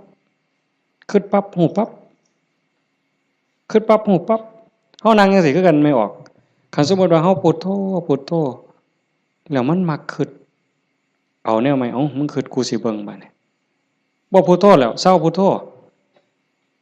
คิดปั๊บฮู้ปั๊บคิดปั๊บฮู้ปั๊บบ่คิดต่อมันเด้บ่คิดซอยมันฮู้มันซื่อๆมันเซาเด้ฮู้ปั๊บมันเซาเลยเด้มันอยากอายซ้ำกับลูกกับหลานสิไปลักกินของเนี่ยเสียงตาหน่อยเบิ่งหดมือปั๊บโลดเด้เป็นแนวนั้นเบิ่งความคิดอันนี้ก็ตัวหนึ่งเอาไปเอามาฮู้ขบวนการกันแรกๆตั้งเทื่อมันคิดไปแล้วสมมุติคือเขียนหนังสือนี่บออานอบานไม่โทบ้านบออุบออัวบัวออามองามฮอดพุ่นจังคิดออกฮอดม่อมาแล้วโอ้ยคิดไปหยังฮอดพุ่นตั้งสติไหมมันเขียนไหมมันอาจสิฮอดงออาบ่ทันได้ม่อมาฮอดสระปั๊บฮู้ปั๊บคันฮู้รู้มันสิสั่นเข้าได้บัดแต่คันแรกๆปั๊บมันฮอดงออามองามบ้านบัวงามมันเฮาตั้งสติดีๆเอาก่อนมันมาฮอดม่อมาเนี่ยมันว่าหยังก่อนสระอาก่อนสระอาเด้งองูก่อนงองูเด้วอแหวนก่อนวอแหวนมหานากาศก่อนมหานากาศบอใบไม้ไล่ถอยกลับมาลุ้นไปอีกสั่นเข่าคิดปั๊บหูปั๊บคิดปั๊บหูปั๊บการปรุงแต่งของจิตของสังขารมันไปบ่ได้ไกลเพราะหูมันอยู่จอบมันอยู่จากไปหอดบ้านบัวงามมันต้องบัดสุดท้ายมันหอดเพียงแค่บออาเพราะท่านไม่โทษสั่นเข้ามาหอดบอใบใหม่มดโตเบิ่งดูบอใบใหม่เพียงแค่ขอดหัวหูจักหยุดปุ๊บเป็นได้แนวนี้ก็เป็นตรงมันว่างตรงมันนิ่งตรงนี้กิเลสบ่มานั่นคือจิตเดิมๆสะอาดบริสุทธิ์ บ่พาเจ้าของทุกข์เข้าใจได้เลยว่าคำสอนของพระพุทธศาสนาสูงสุดเพื่อบ่ทุกข์คำสอนของพระพุทธเจ้าทั้งหมดเป็นไปเพื่อดับทุกข์เป็นไปเพื่อพ้นทุกข์จังว่าความว่างจากความยึดมั่นในความเป็นตัวเป็นตนในสิ่งที่ใดที่มีที่เป็นเฮาประพฤติปฏิบัติจังซี่คือกันเดินจงกรมนั่งสมาธิเพื่อเจริญสติสัมปชัญญะปัญญาสมาธิให้มันหูเท่าทันในเมื่อกิเลสเกิดมากระทบกิเลสคือความทุกข์คือความเดือดร้อนความเศร้าหมองต่างๆมันจะเกิดขึ้นกับจิตกับใจมันมาทางใดๆมันมาทางตามันเข้าทางตาเข้าทางหูทางจมูกทางลิ้นทางกายทางใจเพิ่นเอิ้นว่าอายตนะอายตนะเป็นเครื่องเชื่อมต่อภายในก็มี6ภายนอกก็มี6ตามันเป็นคู่กับรูปหูเป็นคู่กับเสียงจมูกเป็นคู่กับกลิ่นลิ้นเป็นคู่กับรสกายเป็นคู่กับสัมผัสใจเป็นคู่กับอารมณ์มันใส่ตาใดเข้าทั้งตาใดมันเข้าทั้งตาใส่หูใดมันเข้าทั้งหูใส่ดังใดมันเข้าทั้งดังใส่ลิ้นใดเข้าทั้งลิ้นรับหูรับตาไว้มันเข้าทั้งใจพี่เฮาฝึกสติสัมปชัญญะเพื่อให้อยู่กับปัจจุบันให้มันเท่ามันทันให้มันเร็วเวลาเกิดการกระทบตาเห็นรูปปั๊บตาบ่บอดมันต้องเห็นตาบ่บอดมันต้องเห็นเป็นเรื่องธรรมดาเห็นปั๊บเฮ็ดจังไดบัดนี้เฮ็ดจังไดในเมื่อตาเห็นรูปปั๊บเฮาสิรักษาใจบ่ให้มันหักบ่ให้มันสั่งบ่ให้มันดีใจบ่ให้มันเสียใจนี่คือตัวปฏิบัตินี่คือทางสายกลางเห็นปั๊บให้ใจเป็นปกติคือบ่ทันเห็นคือกับเฮานั่งเบิ่งพุทโธพุทโธตาเห็นปุ๊บหูปั๊บแต่ว่าให้นิ่งอยู่คือเก่าอย่าให้เกิดดีใจเสียใจอย่าให้เกิดหักเกิดสั่งขันมันจำเป็นสิต้องจัดการกับสิ่งที่เฮาเห็นก็เฮ็ดด้วยจิตเป็นปกติสมมุติว่าขึ้นไปตั้งเฮือนมีขี่ไก่ไปด่าไก่ก็บ่แม่นอีกปล่อยให้ไก่ก็บ่แม่นอีกละคิดเป็นตาสร้างไก่ก็บ่แม่นอีกละบ่ถูกหมดเฮ็ดให้จิตเป็นปกติยากอยู่ได้บ่ง่ายจักเม็ดไม่ออกย้อนเฮาเฮ็ดบ่ได้นี่เฮาจังเกิดจังตายเที่ยวตกนรกเป็นเปรตอสุรกายเที่ยวขึ้นสวรรค์เที่ยวลงนรกอยู่นี่ย้อนเฮ็ดจิตเป็นกลางบ่ได้เห็นขี่ไก่ก็สิไปสั่งไปด่าไก่แต่คันเห็นเงินแบ่งพันถิ่มอยู่เป็นจังได๋บัดมันสิว่าดีใจที่ล่ะว่าติอันนี้ก็บ่ถูกดีใจพอใจก็บ่แม่นให้จิตเป็นปกติคันสิจับสิหยิบมันมีเจ้าของบ่ก็หยิบไปหาเจ้าของเอาเก็บไว้ซะก่อนก็จังค่อยประกาศหาเจ้าของก็บ่คิดว่าสิเอาจังสี่คือกันคันบ่มาทางตาล่ะมันมาทางหูบัดนี้สมมุติว่าเขาด่าปึ๊บได้ยินเสียงด่ามาเฮ็ดจังได๋สิเฮ็ดใจเป็นปกติบ่เสียใจบ่น้อยใจคันพวกเพิ่นปฏิบัติเนาะเพิ่นจังว่าได้ยินเนาะเอาสติไว้ที่หูเกิดขึ้นที่หูก็ดับลงที่หูได้ยินเนาะบ่ให้ราคามันเถาะบ่ให้ราคาเลยบ่ดีใจนำบ่เสียใจนำเสียงก็สักว่าเสียงบ่แม่นสัตว์บุคคลตัวตนเราเขาเว้าง่ายแต่ว่าเฮ็ดยากที่สุดก็ย้อนเฮาฝึกบ่ทันพอคันผู้ฝึกได้แล้วก็เย็นคือเก่าเด้คือหลวงปู่ชาเพิ่นว่าผู้ที่ฝึกบ่ทันได้คือบ่ทันเข้าใจคนด่าย่างไปเช้าก็ด่าไปยามแลงก็ด่าเห็นยามใดด่ายามนั้นก็ไปเครียดให้มันเป็นหยังด่ากูเพิ่นว่าหมัดมื้อนึงเขาว่าอย่าไปหัวซ่ามันเด้ผู้มันด่าคนเนี่ยมันเป็นบ้าตัวเศร้าเครียดเศร้าซั่งนั่นคือจิตเป็นกลางแล้วกลับคืนสู่ฐานเดิมของมันคันเขาให้เขาด่าเขาจมให้เฮาบ่ฮู้ทันวางจิตบ่เป็นก็ไปเครียดไปขมหาทางตอบแทนสิเอาคืนจองกรรมจองเวรไว้แต่คันถ้าย่องแล้วบัดเนี่ยเป็นจังไดบัดถ้าคำย่องคำย่อมา เฮาก็ดีใจก็บวกฟู่ขึ้นบ่ถือคือเก่าเสียใจก็บ่ถือดีใจก็บ่ถือแต่ให้จิตเป็นกลางๆนี่คือข้อปฏิบัติธรรมชาติจิตเป็นจังซั่นมันบ่เคยฮักไผมันบ่เคยสร้างไผจิตนี่ฮักก็บ่เป็นสร้างก็บ่เป็นดีใจก็บ่เป็นเสียใจก็บ่เป็นโลภโกรธหลงก็บ่เป็นย้านหยังก็บ่แม่นมันเป็นปกติของมันอยู่กลางๆจังซั่นแต่ว่ารักโกรธเกลียดกลัวอิจฉาริษยาน้อยเนื้อตามใจย้อนกิเลสมาย่อมแขกมาเยี่ยมเนี่ยมันพาเจ้าของบ้านป้วงเดี๋ยวนี้ก็ซ้ำกับเฮาอยู่เฮือนธรรมดานี่แล้วเคยเห็นอยู่ตัวบางปีใหม่นี่ลูกหลานเฮาอยู่เฮือนธรรมดากับพ่ออยู่บัดหมู่มาชวนกินเหล้ามันก็เมาอยู่เฮือนเฮานั่นแหล้วเป็นจังได๋ซั่นพาเจ้าของบ้านป้วงเลยให้เฮารักษาใจเจ้าของให้เป็นปกติเฮาประพฤติปฏิบัติเพื่อสิ่งนี้เด้โยมตาเห็นก็ให้รักษาใจไว้ปกติหูได้ยินก็รักษาใจไว้ให้เป็นปกติจมูกได้กลิ่นหอมเหม็นก็ปกติลิ้นได้รสก็ปกติแซ่บบ่แซ่บนัวบ่นัวก็ปกติคันมันสิเติมก็เติมไปที่ละน้ำปลานั่นสิเติมเกลือก็เติมไปที่แต่อย่าไปคิดสร้างแม่ครัวอย่าไปจมให้เขาหนาวร้อนมันหนาวมากก็แม่นว่าสิทนกรรมฐานนี่บอกว่าให้ปล่อยว่างหนาวก็สิเสืออยู่ซื่อๆบ่ห่มมันดอกผ้านี่ก็แล้วแต่ว่าธรรมชาติมันก็ให้ห่มแต่ว่าก็อย่าทุกข์อย่าเดือดร้อนรักษาใจเป็นปกติคันบ่จังซั่นนี่คนมันติด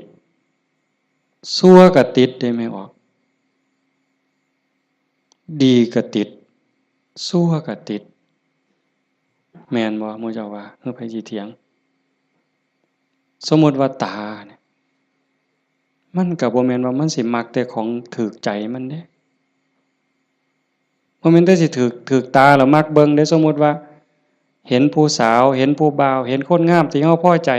บ่แม่นเฮาสิเบิ่งแต่คนที่เฮาพอใจเด้คราวเดียวก็เหลียวเบิ่งก็ดีใจโอ้ยงามเนาะโอ้ยพอใจเนาะบ่แม่นแต่จังซั่นอันคนผู้เฮาสั่งนี่แม่นออกเคยเป็นบ่โอ้ยสิแม่นกูสร้างปานตาสิแตกเพิ่นว่าสร้างปานตาสิแตกแต่ว่าแม่นเบิ่งบ่เซาเนี่ยเคยเป็นบ่หมู่เจ้าบ้าหือดีซั่นคันว่าเป็นตาสร้างกูบ่อยากเห็นก็อย่าไปเบิ่งอีกติล่ะเพียงจังเบิ่งบ่เซาซั่นเห็นบ่นี่คือมันโง่อาตมาผู้หนึ่งล่ะโง่แนวเนี้ยผู้ใดเศร้าโง่เนี่ยสาธุนำเด้อว่ามันเป็นตาสร้างยังไปเหลียวเบิ่งดูอยู่เอาดังบัดนี้ทั้งจมูกเนี่ยกับมันเป็นว่าคนมักหอมติดหอมอย่างเดียวได้ไม่ออกผู้เจ้าเป็นบ่ติดเหม็นแม่ปลาแดกแม่ปลาแดกเหม็นนี่ฮะว่าปลาแดกหอมเนี่ยตำบักฮวงคือสิแซ่บเพิ่นว่านักเข้าไปกว่านั้นเล็บตีนสัก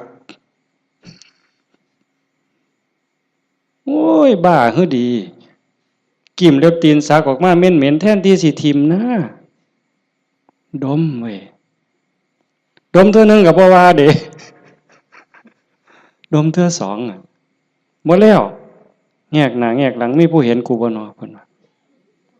ลี่ดมเด้นั่นเมืองอุบลเป็นอยู่วะอย่าจะเป็นแต่ศรีสะเกษเอาไว้โอ้ยแทนที่สิเอาถิ่มเนาะแต่ว่าแงกหน้าแงกหลังเทื่อที่3ที่4บ่มีคนเห็นดมอีกจักเทื่อก่อนจังถิ่มนั่นใส่ว่ามักของหอม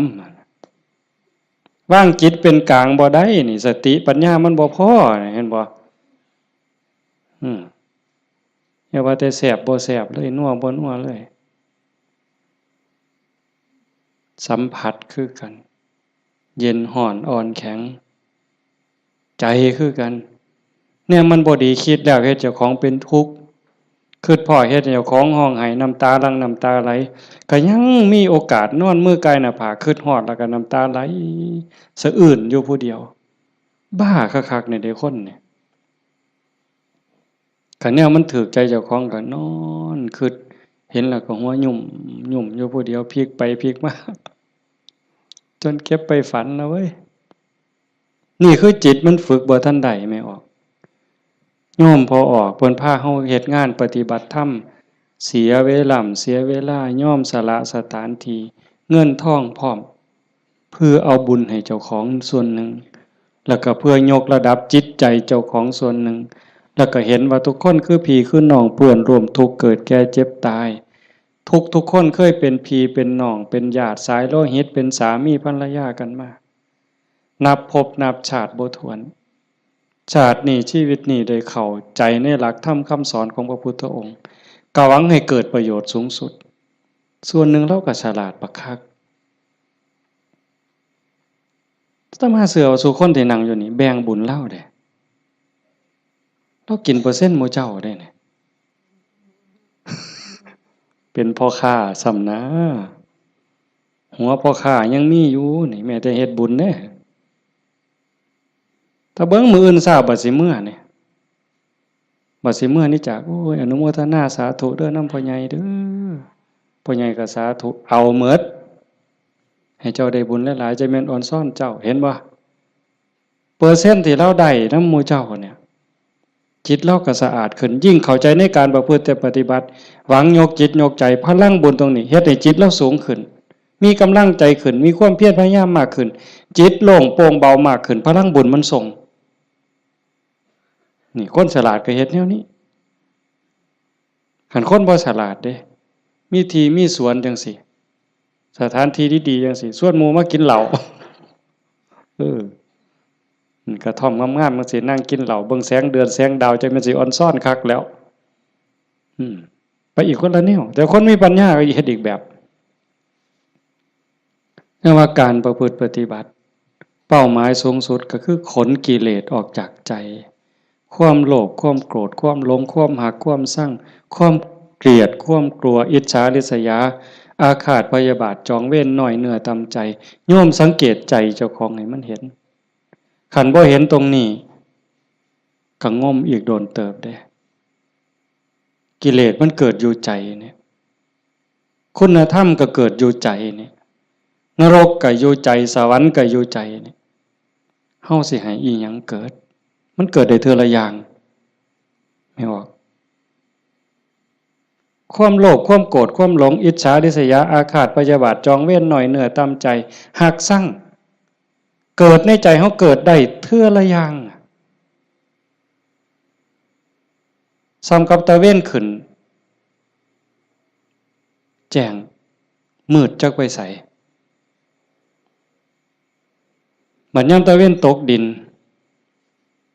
ความมืดจักมาแต่ไสความแจ้งจักไปไสยามเฮาดีใจนี่ความเสียใจจักไปไสมิดอ้อยส้อยยามเฮาสร้างขึ้นมาฮักกับมิดอ้อยส้อยผัวเจ้าของนี่ล่ะเคยเป็นบ่ผัวเจ้าของเมียเจ้าของนี่ฮักปานสิกลืนกินแพงกับแพงแต่บัดยามสร้างมาแล้วบ่โธ่ฮักจักไปไสจนขากันตายแล้วเว้ยเห็นบ่อยู่นำกันจังซี่บัดเป็นตาฮักขึ้นมาก็เป็นตาฮักบัดเป็นตาซังก็เป็นตาซังจังว่าใจเฮามันได้เกิดขึ้นได้เทื่อละอย่างเทื่อละอย่างแล้วเฮาใส่อีหยังเกิดขึ้นกับใจเฮาบัดนี้ผู้มีธรรมก็อยากให้ความดีเกิดความดีใจความภูมิใจจิตที่มีเมตตาต่อกันหวังดีต่อกันอนุโมทนายินดีนำในเมื่อผู้อื่นเขาได้ดียามเมื่อคนอื่นเขาทุกข์ยากลำบากซอยเหลือบ่ได้ก็ให้มีอุเบกขาให้ถือว่าเป็นกรรมของสัตว์พอซอยเหลือได้ก็ซอยเหลือคันเฮาจอบเบิ่งจังซี่ใจเฮามีอีหยังเกิดขึ้นปั๊บก็ฮู้จักคืออาตมาเว้าตอนกลางๆนั่นว่าคิดปั๊บฮู้ปั๊บคิดปั๊บฮู้ปั๊บอันคือเฮ็ดให้มันว่างแต่คันเฮาจอบเบิ่งมันมีอีหยังเกิดขึ้นก็ฮู้คันมันเป็นเรื่องบ่ดีบ่งามก็บ่ทรงบ่บวกบ่ทรงมันต่อบ่ร่วมคิดกับมันบ่ร่วมขบวนการกับมันเฮาจะเห็นซ่อมเบิ่งคันอยากฮู้ว่าเจ้าของเป็นคนแนวใดก็จอบเบิ่งใจเจ้าของนี่เป็นคนขี้อิจฉาบ่เป็นคนขี้โลภบ่ เป็นคนขี้โกรธบ่เป็นคนขี้น้อยใจบ่ญาติโยมต้องซ่อมเจ้าของได้บัดนี้ผู้เฮ็ดมาแล้วก็สาธุผู้บ่ทันเคยเฮ็ดก็ลองสังเกตเวลามันบ่พอโยมประเด็นสุดท้ายสิเว้านำเนี่ยเวลาของชีวิตเฮาเหลือน้อยผู้บางคนเข้าวัดมา10 ปี20 ปี30 ปี40 ปีผู้บางคนหลายกว่านั้นลองเบิ่งมาเทียบเบิ่งวันเวลาที่เฮาเข้าวัดเข้าว่าปฏิบัตินำครูบาอาจารย์นับเงินทำบุญกันหลายแสนลองเบิ่งเด้นับเงินที่เฮาบริจาคทำบุญหน่อยแน่หลายแน่นี่เวลา20 30 40 ปีนี่มันเป็นแสนแล้วคันบริจาคเทื่อละ100เทื่อละ20เนี่ยเข้าหมดจักเหล้าตั้งแต่ใส่บาตรตั้งแต่ไปจังหันจังเพ่นเข้าเฮาหมดจักเหล้าเอาผ้าเอาสาดเอาหมอนถวายวัดหมดไปหลายปานใดคันเว้าถึงแง่เป็นบุญแง่ความภูมิใจนี่โยมก็ภูมิใจบักคักเอาตัวนี้มาเป็นปีติจูงจิตให้เกิดความสงบก็ยังได้เป็นบุญได้เป็นจาคานุสติเนี่ยนำพาจิตไปสู่ความสงบได้อันนี้คือแง่ของบุญก็เป็นที่เพิ่งให้จิตให้ใจอย่างมหาศาลเลยล่ะไปแต่คันเว้าถึงแง่ของการพัฒนาเป้าหมายของพุทธศาสนาในขณะที่เสียเงินไปหลายแสนแล้วหมดเงินไปหลายแสนแล้วหมดเข้าไปหลายเหล่าแล้วยกใจขึ้นบ่ใจเฮายกขึ้นได้ส่ำใดความโลภลดลงจักหน่อยบ่ความโกรธลดลงจักหน่อยบ่ความแข็งดีแข็งเด่นลดลงจักหน่อยบ่หือไปวัดแห่งแต่ไปผิดกันอยู่วัดขาดทุนได้นี่ครูบาอาจารย์มีสื่อมีเสียงลางเทื่อก็สิไปญาติกันเป็นที่หนึ่งมันมีอยู่เรื่อยเห็นอยู่หลายหม่องโดยเฉพาะโยมฝ่ายอุบาสิกาเฮ็ดหยังก็อยากถวายหลวงพ่ออยากให้หลวงพ่อฉันของเจ้าของใส่ของเจ้าของผู้นี้เฮ็ดอยู่แล้วมีผู้ใหม่มามีการแข่งกันขาดทุนนี่ตัวนี้คือขาดทุนลอดพื้นบ่แม่นขาดทุนธรรมดากิเลสมันบ่ได้ยอมเฮาเด้ไม่ออกสังเกตเด้อย่าเชื่ออาตมานำแม้แต่พระเถาะเพราะฉะนั้นหลวงปู่ชาบ่ได้ถีบพระดอกเนาะได้ไปนวดหลวงปู่แล้วว่าเจ้าของคักหลวงปู่เพิ่นฮู้จักความคือเลยถีบเลยหงายหลังตึงยังจังได้คิดเห็นบ่นี่คือครูบาอาจารย์เพิ่นสอนให้เห็นจิตตัวนี้โยมคันบ่เห็นจิตตัวนี้นี่งมซ่าไปอีกโดนเติบเยจิตตังสัญญเมสันติโมขันติมานะพันธนาถ้าบุคคลใดจะพึงตามดูจิตบุคคลผู้นั้นจะพ้นจากบ่วงแห่งมารคันเห็นใจตัวนี้นี่เขาต้องการความสะอาดแม่นบ่ต้องการความสะอาดต้องการความบริสุทธิ์แห่งจิตแห่งใจเนี่ยมันจะเห็นคันบ่จังซั่นเข้าข้างเจ้าของเสยเด้มันมาที่หลังมันสิมาใหญ่กว่าเฮาได้จังใดมันสิมาเป็นที่หนึ่งได้จังใดผิดกันวัดแตกเว้ยมีเด้แนวนี้ก็ได้ขาดทุนเสียเงินเสียทองหาคืนใหม่ได้เด้หาเงินแสนเฮาก็ยังมีโอกาสสิหาพ่อโยมหาเงินล้านยังมีโอกาสสิหาพ่อเสียหยังก็เสียได้แต่ว่าคันเสียเวลาเนี่ยเสียเลยเด้เสียเลยมีเงิน100 ล้านซื้อนาทีที่ผ่านไปกลับมาบ่ได้ซื้อนาฬิกาเลื่อนละแสนเลื่อนละล้านน่ะซื้อได้แต่ซื้อเวลาวินาทีเดียวก็ซื้อบ่ได้เฮาหายใจเข้าหายใจออกตอนนี้หมดแล้วก็หมดเลยบ่กลับคืนมาอายุเฮาก็หมดไปความตายก็ใกล้เข้ามาเวลาแห่งการเก็บเกี่ยวสัพพะธรรมเก็บกรรมบุญกุศลซักฟอกจิตใจให้สะอาดบริสุทธิ์มันหมดไปเรื่อย จังสันจังว่าเขาวัดเขาว่าประพฤติปฏิบัติขันบ่เข้าใจถึงสาระแก่นสารคำสอนของศาสนาเนี่ยบุญนั่นได้อยู่หรอกแต่มันบ่ทันปลอดภัยจังว่าพระพุทธเจ้าบ่ให้มาติดอยู่ที่บุญแต่เพิ่นให้เฮ็ดบุญให้สร้างบุญให้สร้างหลายๆแต่ว่าให้กายไปอีกสู่ความสะอาดบริสุทธิ์แห่งใจถ้ามันไปบ่ทันฮอดนั่นบ่ปลอดภัยเทวดาก็ตกสวรรค์ได้เห็นบ่จังซั่นจังว่าในเมื่อเฮามาสู่ขบวนการปานนี้โยมพอออกผู้เป็นเจ้าภาพก็ตั้งใจปานนี้เฮ็ดดีมาปานนี้ก้าวขึ้นไปอีกให้ก้าวขึ้นไปนี้ก่อนวันเวลาของชีวิตมันสิหมดให้พยายามเฮ็ดใจให้เป็นกลางๆหูได้ยินจมูกได้กลิ่นลิ้นได้รสกายได้สัมผัสก็เฮ็ดใจให้เป็นกลางๆสิปฏิบัติกับสิ่งที่มากระทบจากตาเห็นจากหูได้ยินจากจมูกได้กลิ่นลิ้นได้รสกายสัมผัสก็เฮ็ดด้วยสติอย่าให้รู้สึกว่าหักอย่าให้รู้สึกว่าซั่งอย่าเฮ็ดด้วยความซั่งอย่าเฮ็ดด้วยความดีใจด้วยความเสียใจอย่าเฮ็ดด้วยความหักให้จิตเป็นกลางกันเฮ็ดจังซี่คันเฮ็ดได้จังซี่มันอ่อนซ่อนเจ้าของเด้อาตมาก็เฮ็ดบ่ทันได้ก็ยังพยายามอยู่ก็จังว่าส่วนญาติส่วนโยมเฮ็ดไปพร้อมๆกันคันบ่จังซั่นน่ะมันเสียเวลาเสียดายเจ้าของ30-40 ปีหมดเงินก็หลายแสนหมดข้าวก็หลายเหล้า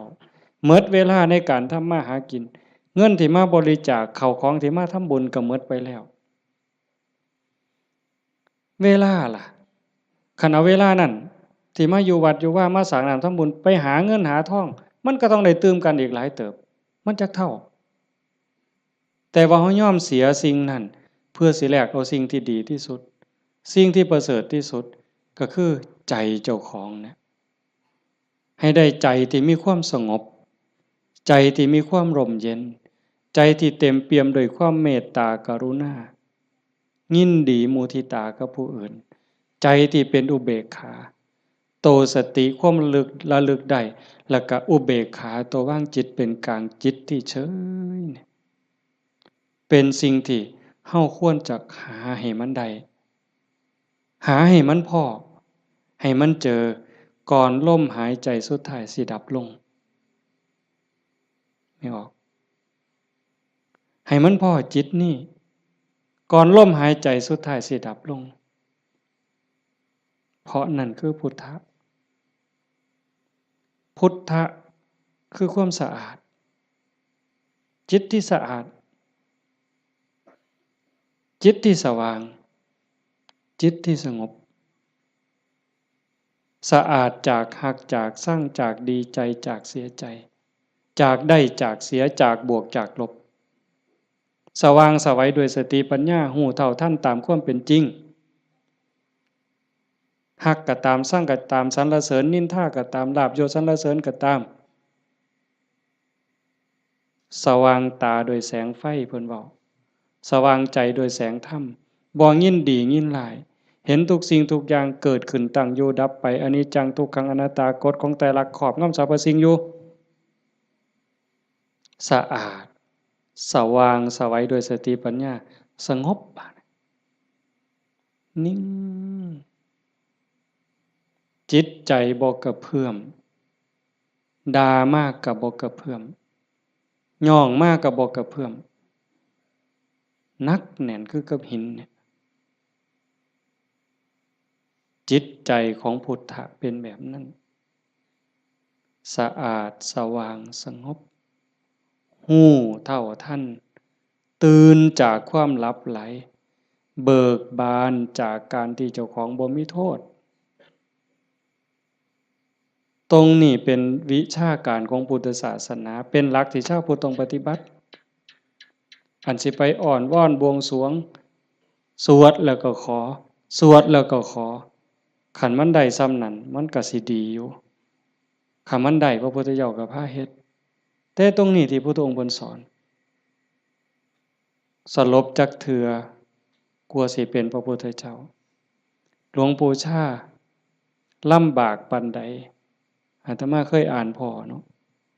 ว่าสิขึ้นไปอยู่เทิงภูว่าบ่อยากยุ่งบ่อยากยากนำการมาหาบิณฑบาตไป อยู่ทั้งผู้กับว่าสิเหี่ยวกินพุ่นเนาะเหี่ยวฉันพุ่นเนาะฝึกซ้อมจนปานนั้นบัดเป็นไข้เป็นหนาวไปอยู่กลางป่าก็บ่อยากให้ผู้พี่น้องยากนำก็ซ้อมมันสิใจขาดยามใดสิจูดไปสุดที่ถิ่มเพิ่นว่าเมื่อได้ยินเสียงกวงห้องหลวงปู่เพิ่นปัญญาหลายดีเนาะอาตมาก็จังได๋ดอกมื้อนึงไปอยู่สระอยู่วัดวัง 2-3 มื้อนั่นล่ะก็เปิดวิทยุฟังหลวงปู่เพิ่นเทศน์อาตมาก็หัวอยู่ผู้เดียวอยู่จ้อๆสั่นๆนี่คำสอนหลวงปู่ซ่า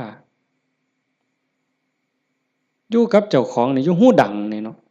อยู่กับขนตานี่หักมุมจ่อๆธรรมะนี่โอ้จะแม่นปัญญาคักๆเพิ่นยังว่าโอปัญญิโกเป็นสิ่งที่ควรน้อมเข้ามาใส่ตนมันบ่อยู่ไสไม่ออกคันเวลามันสิเข้าใจมันสิฮู้เล็กๆน้อยๆนี่ดอกมันฮู้ในเจ้าของมันเห็นในเจ้าของนี่โอปัญญิโกเป็นสิ่งที่ควรน้อมเข้ามาใส่ตนคันน้อมเข้ามาใส่ตนนั่นเป็นคำสอนของพระพุทธเจ้าคันน้อมออกไปจักแม่นคำสอนไผบัดนี้คันไปอ้อนวอนบวงสรวงเทวบุตรเทวดาอินทร์พรหมยมยักษ์พระเจ้าทั้งหลายนี่แล้วโลดแต่ว่าอาศัยการประพฤติปฏิบัติจังว่าการฟังเทศน์ฟังธรรมให้เป็นไปเพื่อความศรัทธา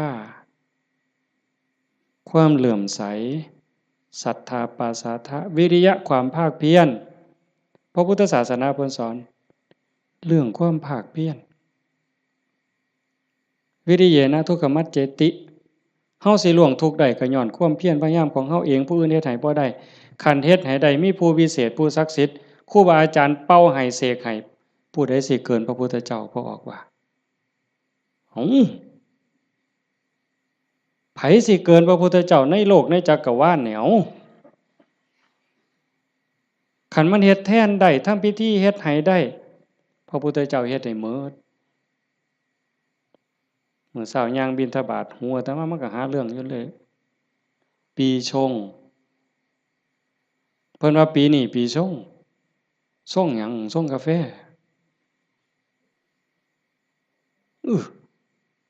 มันยากหยังกับปีกับเดือนอันเดียวปีชงเนี่ยเพิ่นนัดกันไปสวดมนต์สะเดาะเคราะห์มื้ออื่นทั้งศรีสะเกษพุ่นผู้ปีชงปีมะยังว่าไว้เฮาบ่เข้าใจปานใดดอกพากันไปสวดไปสะเดาะเคราะห์ไปต่อชะตาไผสิเกินพระพุทธเจ้าก็ลองเบิ่งคันมันเป็นจังซั่นมันเฮ็ดจังซั่นพระพุทธเจ้าเฮ็ดหมดอันไม่ออกมาเฮ็ดนี่กำลังเฮ็ดให้เจ้าของสะเดาะเคราะห์ก็แม่นต่อชะตาก็แม่นเสริมดวงก็แม่นโดยการตั้งสติให้มันฮู้จักอีหยังผิดอีหยังถูกอีหยังควรบ่ควรตรงนี้ตรงมันแม่นพุทธะต้องเฮ็ดแบบนี้เพี้ยนมาจากภพจากชาติคันเฮาบ่มีเชื่อเก่าไม่ออกบ่ออกคันว่ามีเชื่อของนักบวชนักปฏิบัติเป็นเชื่อเป็นอย่างเป็นเผ่าเป็นพันธุ์ไว้ตั้งแต่อดีตเฮาบ่มีมือมาเฮ็ดจังซี่ในเมื่อเฮามีของเก่ามานำพามาสู่การเหตุการณ์ทำจังซี่มีกัลยาณมิตรพาเฮ็ดพาทำให้ทุ่มเทเต็มที่ถือว่าโอกาสได้เกิดมาเป็นมนุษย์ได้พบพระพุทธศาสนามีสติปัญญาหูดีหูชั่วหูผิดหูถูกยังมีสติหูอยู่จังซี่เฮ็ดเต็มที่ก่อนมันสิหมดเวลาแล้วอย่าคิดว่าเจ้าของซ่าเด้ไม่ออกญาติโยมอย่าคิดว่าเฮาสิเฮ็ดบ่ทันตราบใดลมหายใจยังมีอยู่สติสัมปชัญญะยังหูผิดหูถูกเพิ่นว่าเฮามีโอกาสจนลมหายใจสุดท้ายจนลมหายใจสุดท้ายยิ่งเฮาฟังเทศน์ฟังธรรมอยู่บ่อยๆอยู่ประจำบัดจนฮอดเฮาเจ็บเฮาป่วยเฮาใจสิขาดสิล้มสิตายสิ่งที่เฮาฝึกมาตลอดชีวิตทบทวนมาตลอดชีวิตฮอดเวลานั้นมันจะว่างแม่นบ่แม่นก็แล้วแต่สิว่างว่ามันเอาบ่ได้แล้วร่างกายบ่แม่นของเฮาสังขารบ่แม่นของเฮาสรรพสิ่งในโลกบ่แม่นของเฮาดินดอนตอนหญ้าบ่แม่นของเฮาแม้แต่สังขารร่างกายก็สิถิ้มอยู่ไว้ๆนี่ว่างเด้ปล่อยเด้ ตัวอย่างที่อาตมาได้พบมาญาติธรรม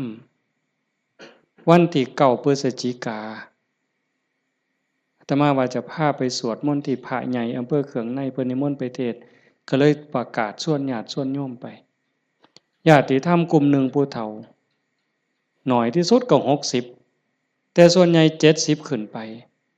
เกิดอุบัติเหตุโยมอาจจะได้ยินข่าวอยู่ว่าจักรถสิเลี้ยวเข้าพระใหญ่เขิมเพื่อเขืองในเลี้ยวเข้าไป2 ขั้นหน้าไปติดหลุมสิลงจากทางลาดยางมันมีหลุมก็คอยหยอดขั้นหน้าคอยหยอดขั้นหลังก็จอดนิ่งๆรถวัดป่าใหญ่เมืองอุบลแล่นมาต่ำเขาเต็มลำหลังหัวเก่งนั่นคนอยู่ทั้งหลังนี่7อยู่ทั้งหน้า2คนทั้งหน้า2บ่เป็นหยังแต่อยู่ทั้งหลัง7คนนี่ฟ้งลงรถตาย3บาดเจ็บหนัก4เป็นจังได๋พวกผู้เฒ่าทั้งหมดนี่ว่าชีวิตเฮาอันนี้เพิ่นเว้าก่อนเป็นได้เว้ามาเรื่อยๆดอกบ่แม่นเว้ามื้อนั้นเว้าเรื่อยๆเว้าตลอดถ้าเฮาได้เข้าวัดเข้าว่าได้ปฏิบัติเป็นนักรบตายในสนามรบตายยามใดก็บ่ย้านยิ่งไปเฮ็ดบุญตายแฮ่งแต่ดีว่าจังซี่เลยเด้ตายก็ตายไปแต่ว่าซุ่มยังนี่กระดูกโครงหักแขนหักกระดูกสันหลังเคลื่อนกระดูกต้นข้อเคลื่อนขาหลุดโบกแม่นหมด2 คนหนึ่งนี่หมอเขาว่าเป็นอัมพาตตลอดชีวิตซอยเหลือเจ้าของบ่ได้อาตมาก็ออกมาบ่ได้เทศน์นำซั่นดอกได้ยินข่าวอาตมาไปนั่งลงปุ๊บก็เสียงหวอรถดังเลยพอได้ยินข่าวว่าเป็นญาติที่ทำก็แต่ตามเขามาโรงพยาบาลเขืองในพอแต่ไปฮอดแม่ใหญ่นึงเขาก็ไปเขามาอุบลก็หลายแล้วแต่แม่ใหญ่นึงนอนอยู่ก็เจ็บแขนหักหน้านี่ลอกหมดเลือดแดงพอแต่เห็นโอ้ยอาจารย์แขวหักเพิ่นว่าแขวเสียไปซ้ำเพิ่นว่าโอ้ยสร้างมันเถาใหญ่บ่ได้ซื้อเพราะบาทดอกแขวนั่นว่าเราก็ยังดีใจอยู่เด้หลานน้อยไปนำหลานอาตมาไปนำ2 คนจับมือยายแหน่มันหนาวมันสิไปทั้งเพิ่นแล้วนะมันหนาวจับมือยายแหน่ให้ยายอุ่นแหน่ให้ยายอุ่นแหน่เด็กน้อยก็จับผู้คนก็บ่ฮู้เรื่องสลบไปบัดพ่อใหญ่นึงบัดนี้กระดูกหักเขาก็คิดว่าแอวหักอาตมาก็คิดยากหมอเขาก็มาจับนี่เขาก็เพื่อทดสอบว่าเป็นหยังบัดสุดท้ายเขาก็ว่าแอวหักกระดูกหักอาตมาก็โอ้ยตารู้ตนผู้เฒ่าเราก็ถามหาเมียเนาะครูนั่นโยมบ้านฟังเพอาจจะเห็นพ่อใหญ่ผู้ดำๆมันเพิ่นสิเป็นครูอาตมาเอิ้นแต่เทวดาตาบ่เห็นหุงดอกผู้เฒ่าขี่รถมาเกือบ20กิโลรถซาเล้งเพิ่นมื้อนั้นเพิ่นก็ถามหาเมียเพิ่นอาตมาก็บ่ได้ปากดอกแต่หมอไปนำนั่นเพิ่นเว้าก่อนยายเพิ่นก็ถามหาตาอยู่จริงๆเขาไปอุบลตายก่อนหมู่ยายนั่นหม่องหมอนเป็นตาเงิดหลายบัดนี้อาตมาเยี่ยมอยู่โรงพยาบาลสรรพสิทธิ์ไปเยี่ยมเฒ่าผู้ชายหั้นก่อนโอ้ยอาจารย์บ่แม่นของเฮาจักอย่างเพิ่นว่าเด้บ่แม่นของเฮาจักอย่างบอกบ่ให้เจ็บมันก็เจ็บมันอยากเป็นหยังมันก็เป็นบ่แม่นของเฮาจังแม่นน้อเพิ่นว่าหลงว่าของเจ้าของมาตั้งโดนอันนี้ก็ตัวนึงหลังจากนั้นมาเยี่ยมแม่ใหญ่ผู้กระดูกข้อเคลื่อนกระดูกสันหลังเคลื่อนอันนี้หมอก็ว่าเป็นอัมพาตตลอดชีวิตบัดนี้ถ้ามาฮอดแล้วเว้าแม่ใหญ่นี่แล้วเว้าอีหลีน่ะเว้าแผ่วๆๆๆเสียงดังเว้าแต่กรรมฐานแล้วเว้าหยังดอกโอ้ยบ่ย้านจักหน่อยอาจารย์เพิ่นว่าลูกศิษย์อาจารย์ใหญ่วัดโน่นกุลมบ่ย้านเพิ่นว่านั่งสมาธิ6 ชั่วโมง9 ชั่วโมงสำบายตายก็ดีมันสิได้เซาเจ็บเซามีแรงเพิ่นว่าแต่ว่าเราหลับไปยามใดวึบไปยามใดเราว่าขาวอักลากนี่หม้องเราอุ่นคือมันสิใจขาดหลับไปยามใดปึ๊บสิเห็นคนใส่ชุดขาวเต็มอยู่ตลอดนี่คือนิมิตดีเด้คันตายในขณะนี้นี่สวรรค์เขาเอาเราไปแท้แต่ว่าเราปฏิบัติตลอดที่จริงเขาให้เราอยู่ห้องผู้เดียวเป็นห้องอันตราย แล้วผมว่าโอ้ยดีแห้งอาจารย์เขาให้อยู่ผู้เดียวบ่มีผู้ใดมากวนปฏิบัติภาวนาเมิดขึ้นเพิ่นว่าอันบ่ฮู้ทีบเด้นั่นเจ้าของนั่นอันตรายที่สุดเพิ่นว่าเพิ่นสำบายมีผู้ใดมากวนเพิ่นนั่นบัดเอาไปเอามาภาวนาตลอดอยู่โรงพยาบาลตลอดย่างได้ซุมื้อหมอว่าสิเป็นอัมพาตตลอดถึง2เท่านี่ตลอดชีวิตเลยช่วยเหลือตัวเองบ่ได้แท้เดี๋ยวนี้ย่างได้ถึง2คนเห็นบ่หม่องอัศจรรย์หลายพ่อใหญ่เข็มนี่แม่ใหญ่ต้องค้ำเมียตายพ่อใหญ่ต้องเข็มพ่อใหญ่เข็มนี่คือทรมานตอนนี้ก็ย่างแล้วอ่าโยมแม่ใหญ่สวัสดิ์น้องสาวนั่นตายแล้วอีกผู้หนึ่งตมาจือบ่ได้ตายบ่เอาเรื่องกับรถถือว่าเป็นกรรมเป็นเวรเป็นสิ่งที่เกี่ยวเนื่องกันมาใครแม่นเฮาสิว่าแนวใดมองอาตมาเงิดอ่อนซ่อนใจคนน่ะขอบสามครอบครัวนี่ผู้หนึงเจ็บสาหัสผู้หนึงตายนี่บ่เอาเรื่องกับรถบ่เอาเรื่องกับครูกรณีถือว่าเป็นเรื่องของบาปของบุญเป็นเรื่องของวัฏสงสารให้แล้วต่อกันเขาก็บ่อยากมาซ้นเขาก็บ่อยากพาเฮาไปตายนี่มองว่าคุณภาพของธรรมะมองเข้าใจธรรมะมันเฮ็ดใจได้ขนาดนั้นน่ะคักบ่มื้อนี้แม่ใหญ่นึงผู้เตรียมเนี่ยเผาไปวาง 2-3 มื้ออายุ89ปี7 เดือนผู้หญิงเด้เลี้ยงลูกเมียใหม่ผัวเพิ่นไปมีเมียใหม่เพิ่นบ่เครียดเมียใหม่ออกลูกเพิ่นเอามาเลี้ยงพร้อมเอ้าไม่ออกเฮ็ดได้บ่นี่คือน้ำใจคนนะแม่ใหญ่นี่เราปฏิบัติธรรมอยู่นำครูบาอาจารย์มาตลอดลูกเราดีหมดซุคนเป็นหมอ2เป็นครูผู้หนึ่ง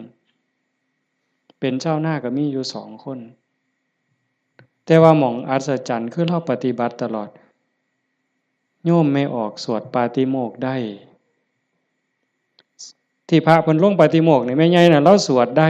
อาตมาสวดบ่ได้หม่องเป็นตะงึดหลาย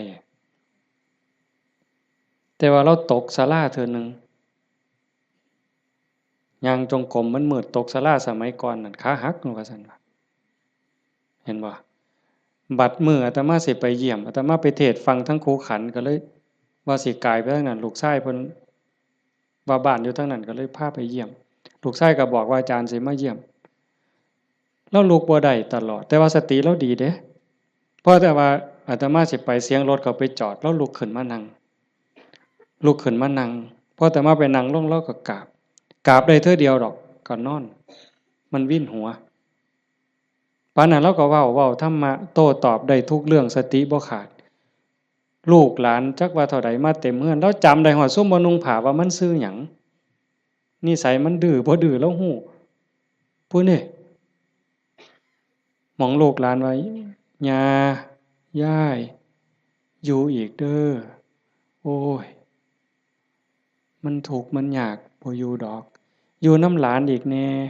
อยู่โดนแล้วผู้นี่มัดมือสิใจขาดหลานผู้เรียนอยู่จุฬากำลังขึ้นรถลูกชายว่า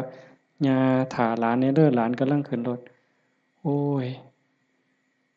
ถ่าบ่ถ่ามันก็บ่แม่นแม่วะแล้วว่าเป็นเรื่องของเพิ่นว่าเห็นบ่เป็นเรื่องของเพิ่นบ่แม่นเรื่องของย่าหมองคักหลายว่าเราตายนั่นเรานอนตะแคงข้างขวาเลียนแบบพระพุทธเจ้าเลยสติจำได้มื้อสิตายแล้วกินข้าว3เทื่อได้กินข้าวปกติเว้าได้ปกติเพียงแต่ว่านอนไปแล้วก็มาหลับเอาตอนมาดับไปตอนตีสี่คนตายลูกนี่เป็นหมอ2แล้วก็หลานเป็นหมออีกผู้หนึ่งมันบ่เข้าในทฤษฎีอะโยมพวกนี้อยู่นำคนตายมาตลอดลูกหลานสาวอยู่ห้องชันสูตรพลิกศพพร้อมคนตายเขาพิสูจน์ว่ามันจะเย็นไม่ไงนี่แล้วอุ่นบัดเนี่ย ตายไปแล้วจากตีสี่กว่าๆจนฮอด5 โมงเช้าเอาเขาลงเรายังอุ่นอยู่แต่เฮ็ดจังได๋บ่ได้เพิ่นก็ลูกชายเพิ่นก็โทรมาถามอาจารย์สิว่าแนวใดอาตมาเลยว่าบ่ต้องฉีดยาเด้อสิฟื้นหรือบ่ฟื้นเฮาบ่คิดดอกแต่ว่าบ่ต้องฉีดยาก็บ่ฉีดอยู่จักมื้อหลายมื้อเติบ4-5 คืนพุ่นล่ะอาตมาก็บ่เจอบัดฮอดมื้อสิเผาบัดเนี่ยลูกชายเพิ่นก็โทรมาถามประมาณ3 โมงกว่าอาจารย์เฮ็ดจังได๋บัดเทื่อเปิดโรงออกมานี่หาแม่ยังอุ่นอยู่คือเก่านี่สิเฮ็ดแนวใดเพิ่นว่าโอ้อาตมาก็บอกบ่ถูกดอกโยมให้เบิ่งซะก่อนว่าซั่นแต่ว่าใส่เพิ่นใส่ตู้โรงเย็นอยู่แต่มันเย็นทั้งหลังอะนะอาตมาก็เลยว่าเอาคันจัก4 โมงก็จังถอดปลั๊กออกเบิ่งเด้อถอดปลั๊กออกเบิ่งเพื่อให้มันปรับสภาพเพราะว่าตัวเย็นนี่มันอาจจะเป็นจากเครื่องใช้ไฟฟ้าฮอดประมาณเฮาจะออกประมาณบ่ายโมงก็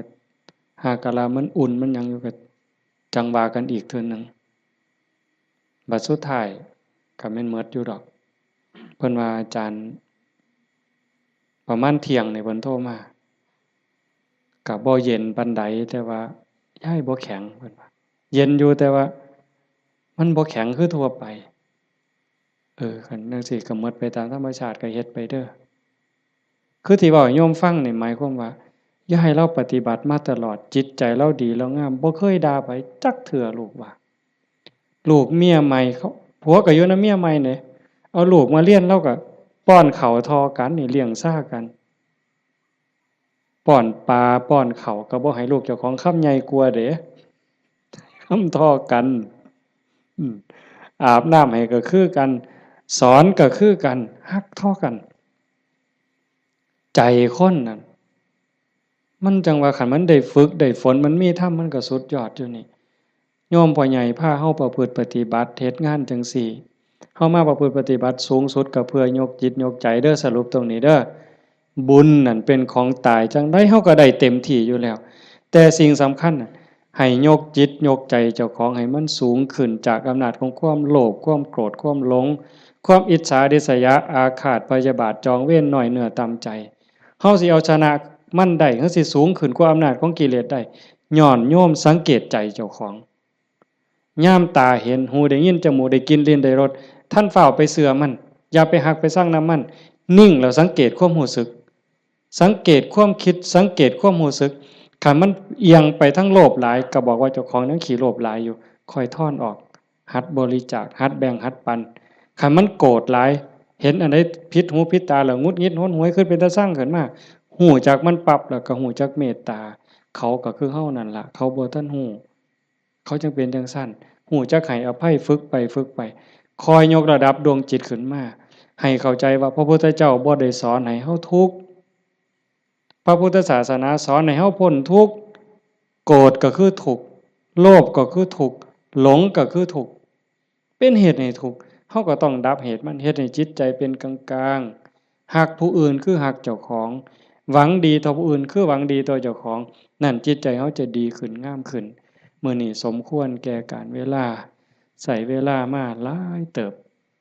ชั่วโมงหนึ่งกับ40กว่านาทีเนาะสมควรแก่กาลเวลาท้ายที่สุดก็ขออนุโมทนาสาธุกับญาติโยมผู้เป็นเจ้าภาพผู้เป็นเจ้าของสถานที่และก็ญาติธรรมที่มาจากที่ไกลที่ไกลมาร่วมประพฤติปฏิบัติบำเพ็ญบุญบำเพ็ญกุศลยกระดับดวงจิตดวงใจของเจ้าของให้สูงขึ้นงามขึ้นท้ายที่สุดก็ขอรัตนะอ้างอิงเอาอำนาจแห่งคุณพระศรีรัตนตรัยคุณของพระพุทธเจ้าพระธรรมพระสงฆ์และอำนาจแห่งบุญกุศลคุณงามความดีที่มีทั้งหมดทั้งมวลในสากลและจักรวาลจงหลอมร่วมเป็นตบะเป็นเดชะเป็นพลวะปัจจัยอำนวยหนุนส่งให้ญาติโยมสุขสุคนจงเป็นผู้แกล้วกล้าอาจหาญร่าเริงในการสร้างบุญสร้างกุศลสร้างคุณงามความดีให้ยิ่งขึ้นไปให้เป็นผู้เจริญงอกงามในจตุรพิธพรชัยคืออายุวันนะสุขภาละปฏิภาณธรรมสารสมบัติ ให้เป็นผู้มีสัมมาทิฏฐิมีโอกาสประพฤติธรรมปฏิบัติธรรม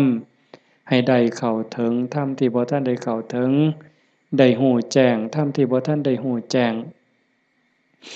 จนสามารถนำตนให้พ้นทุกข์ปรารถนาสิ่งหนึ่งประการใดหากเป็นไปโดยชอบประกอบโดยธรรมก็ขอให้ความหวังความปรารถนานั้นจงสำเร็จทุกๆประการ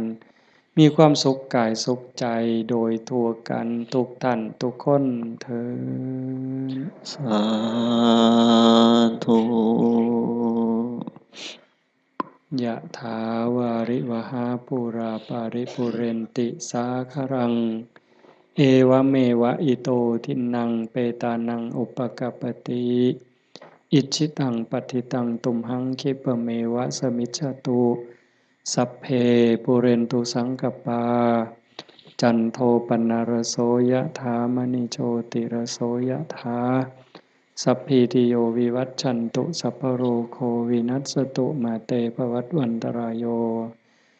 สุขีทีขายุโกภวะอภิวาทนาสีลิสานิจจังวุธาปจายโนจัตตารโอธรรมาวัฏันติอายุวันโนสุขังพลังภวตุสัพพมังคลังรักขันตุสัพพเทวตาสัพพพุทธานุภาเวนะสัพพธัมมานุภาเวนะสัพพสังฆานุภาเวนะสทธาโสธีพระวันตุเต